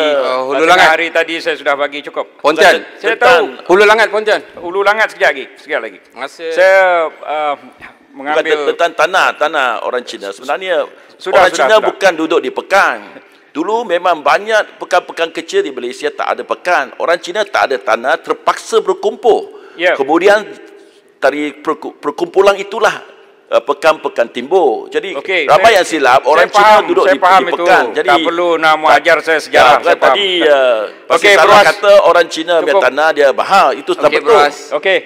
Haraplah supaya kita dapat pandangan yang betul, barulah kita dapat analisa dengan betul dan ambil tindakan yang betul. Saya ingin Menteri Tanah ada di sini. Hulu langat. Pastikan tanah Menteri menjawab saya di sini peratusan pemilikan. Ya, peratusan pemilikan baru kita bercerita tentang berdasarkan pada fakta. Saya mengucap terima kasih kepada Basir Salak yang menyebut tentang nilai tanah tadi dan nilai hendaklah setimpal apabila tanah itu digantikan. Tanah Reserve Melayu digantikan hendaklah nilainya setimpal dan revolusi sikap itu saya amat setuju.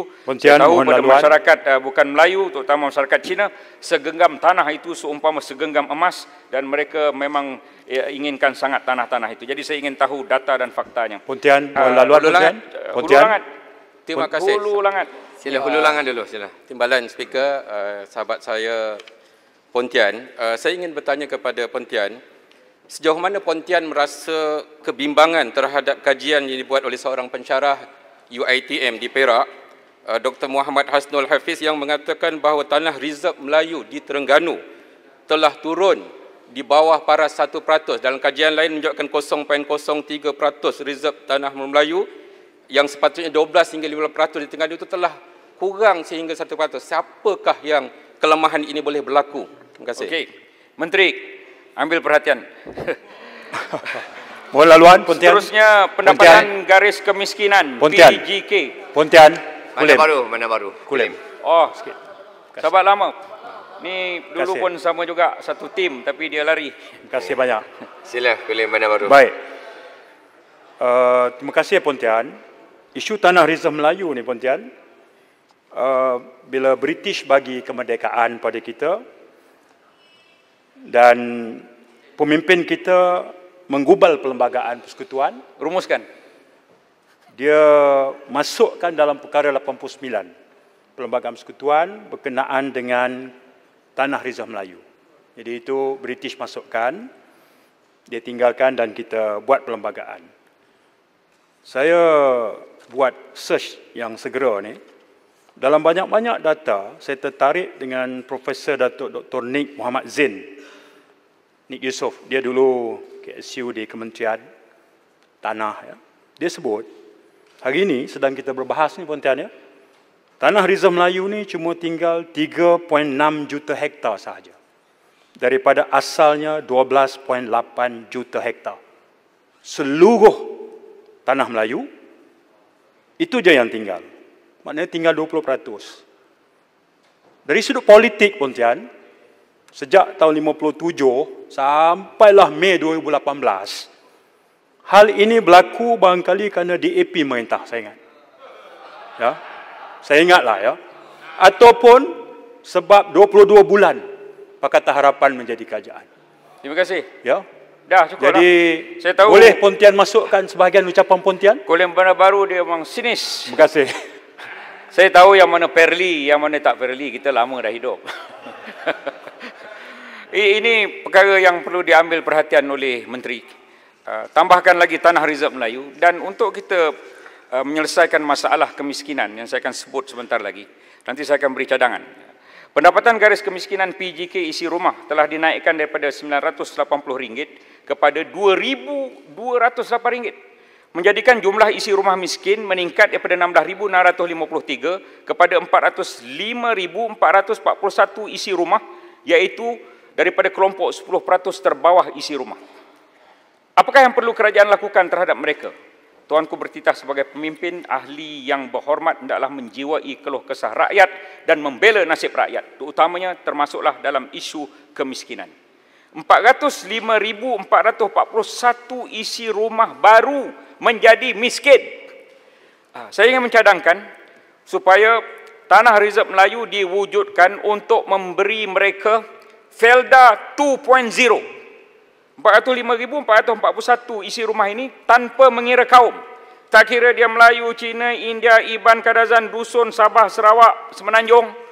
Bagi 5 ekar tanah. Jika Felda 1.0 10 ekar, Felda 2.0 bagi 5 ekar tanah.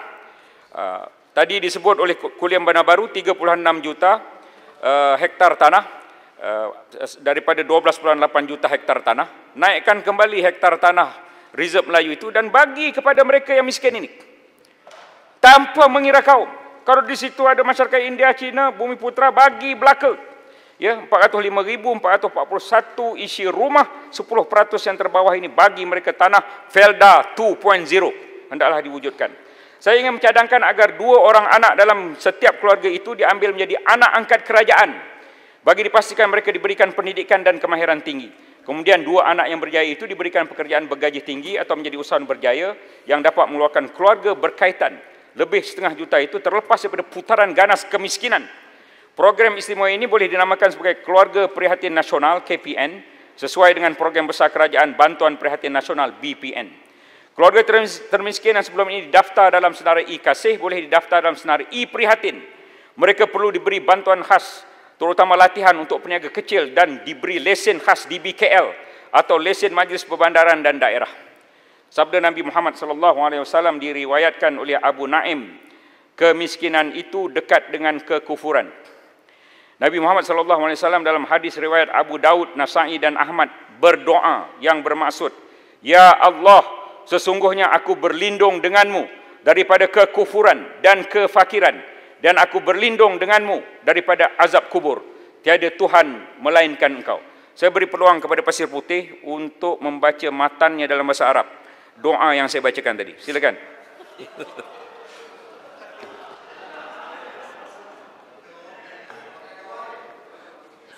Terima kasih kepada Pontian yang dia nak belajar.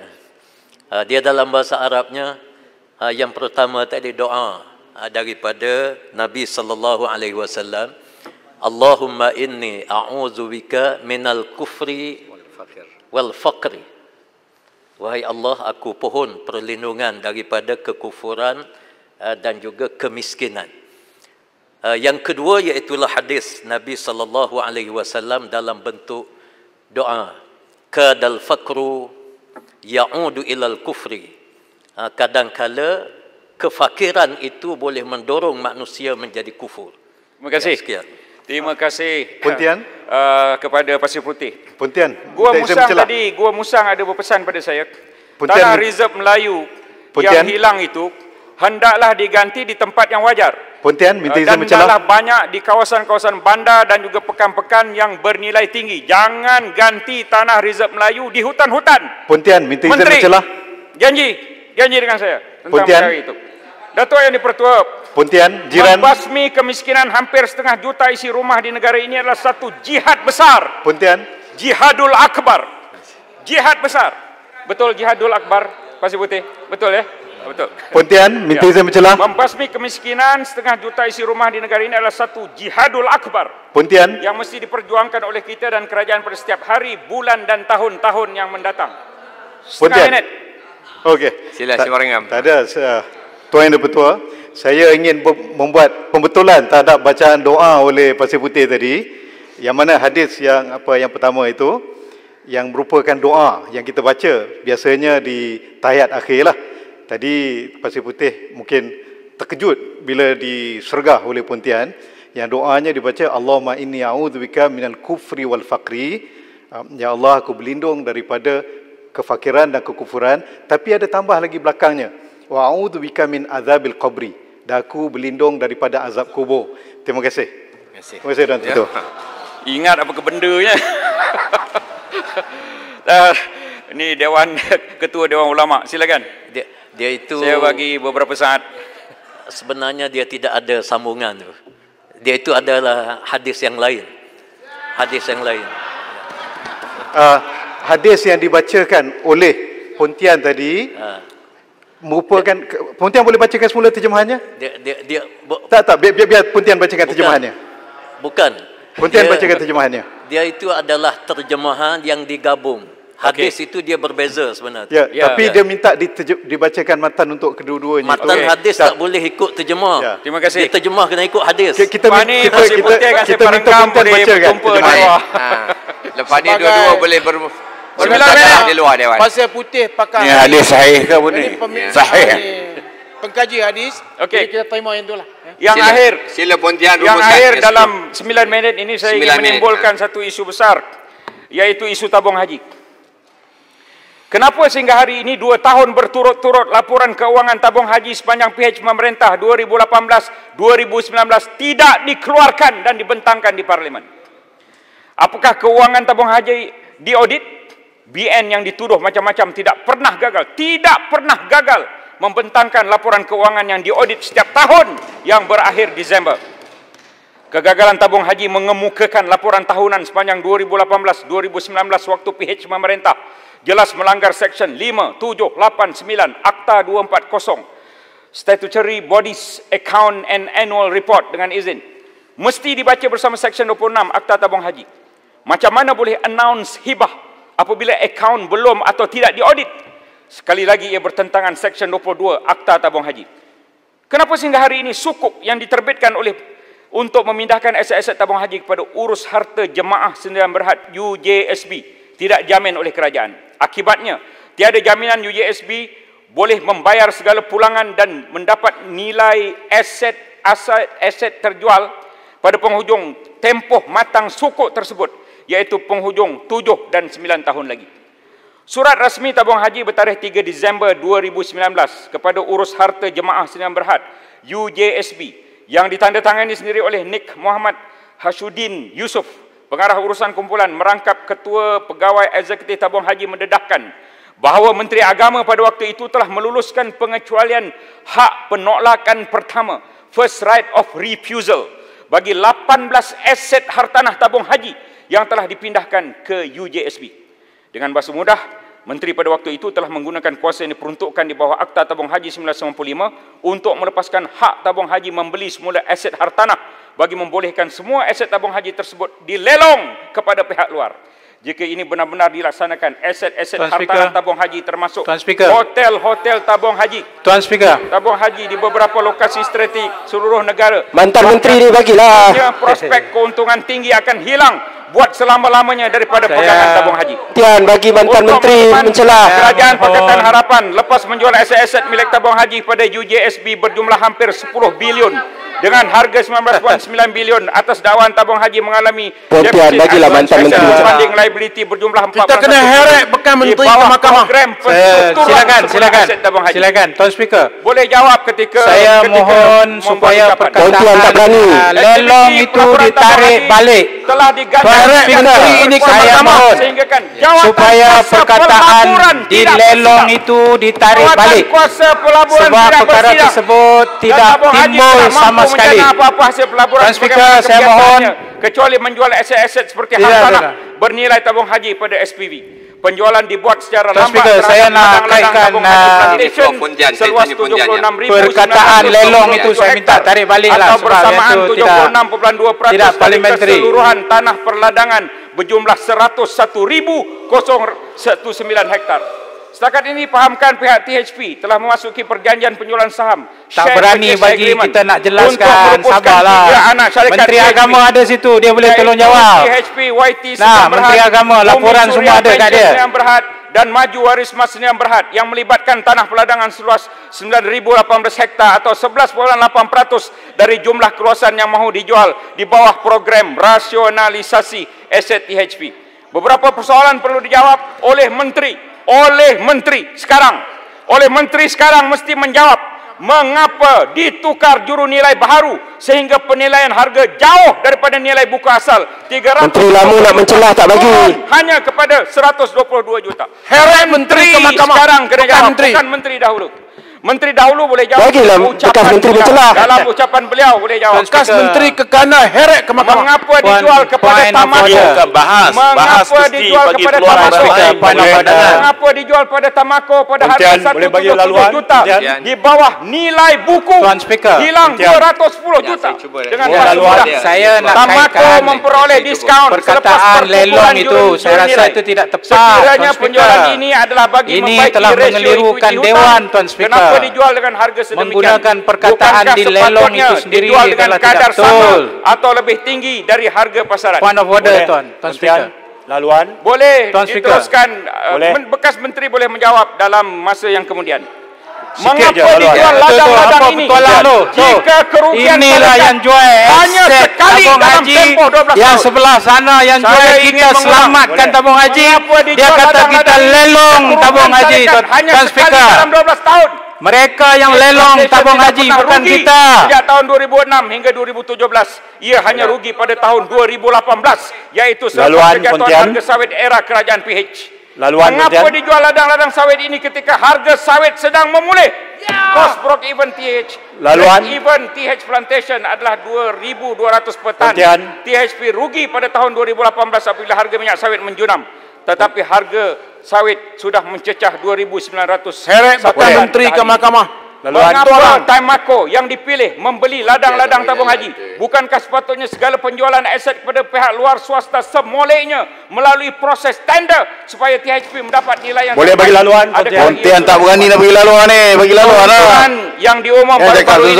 Cakap seorang kat rumah ke kadang Dewan. Yang diumum baru-baru ini oleh tabung haji adalah berdasar penjualan aset. Saya risau dia cakap ada nota. Yang tidak dijamin kerajaan dan tiada subsidi akibat tiada jemaah haji tahun bekas ini. Menteri Petualang Negara Ini mestilah dijawab bagi nak tanya Pontian dia nak bagi laluan siasatan diraja tentang tabung haji. Perintah tetap Speaker. Boleh. Orang yang betul. Perintah tetap 36. Laluan boleh? 5. Boleh ya? Boleh Pontian laluan? Ya, saya nak sokong Pontian. Pontian, saya nak sokong Pontian. Pontian, saya nak sokong. Setengah minit ya Pontian. Setengah minit. Ahli yang berhormat, ini floor Pontian. Saya kena minta pada floor Pontian. Kita tanya Pontian nak bagi laluan ataupun tidak. Saya nak sokong. Pontian tak berani bagi laluan. Berah. Pontian cakap murah. Saya nak sokong Pontian, bukan rumah. Pontian, saya nak sokong. Laluan. Saya nak sokong Pontian. Pontian boleh? Pontian. Saya minta supaya mikrofon Pontian diteruskan. Saya tak siapa Timbalan yang betul. Perintah tetap 36.5. Saya nak sokong Pontian. Seseorang bagi tidak dibenarkan menyebut. Ingin sekali lagi menyebut tidak boleh pada menteri ada di sini. Menteri ada di sini, bekas menteri ada di sini. Apa yang ingin saya nyatakan di sini ialah wujudkan Suruhanjaya siasatan diraja. Sokong. Saya sokong. Siapa beri sokongan? Sokong. Pontian, saya sokong. Pontian. Agar seluruh rakyat akan lebih berpuas hati. Arau tu satu lagi. Sebuah institusi. Arau kena ambil tindakan sebab dia mengeluarkan kata-kata yang unparliamentary. Dia duduk, Arau. Duduk. Wakilkan dua rangkapan sembang kuat. Kejap. Saya minta yang berhormat. Baik. Ya, Pontian baik. Pontian beri laluan atau tidak? Menteri. Saya dah sebut tadi supaya menteri yang ada. Jangan tak jawab. Jawab tentang tabung haji. Saya mendapat maklum bahawa menteri mungkin tak nak jawab tabung haji ni. Menteri wajib jawab setiap patah yang saya sebut dalam Dewan Yang Mulia ini. Dapat kepastian. Jawab. Menteri dah mengangguk. Pontian, saya nak sokong satu poin Pontian. Dinukilkan dua rangkap pantun. Pontian, saya nak sokong. Sinar surya pelangi tercipta. Ini bukan bagai bahas. prisma ini yang menyerikan. Pontian. Malaysia satu-satunya negara kita. Bagi laluan. Mari bersama sepakat majukan. Pontian janganlah ugut menteri. Waktu senja cantik bercahaya. Kesian menteri tu. Tiba malam bintang gemerlap. Sekian saja ucapan saya. Mohon maaf. Menakutlah. Bagi laluan lah. Menakut. Terima kasih.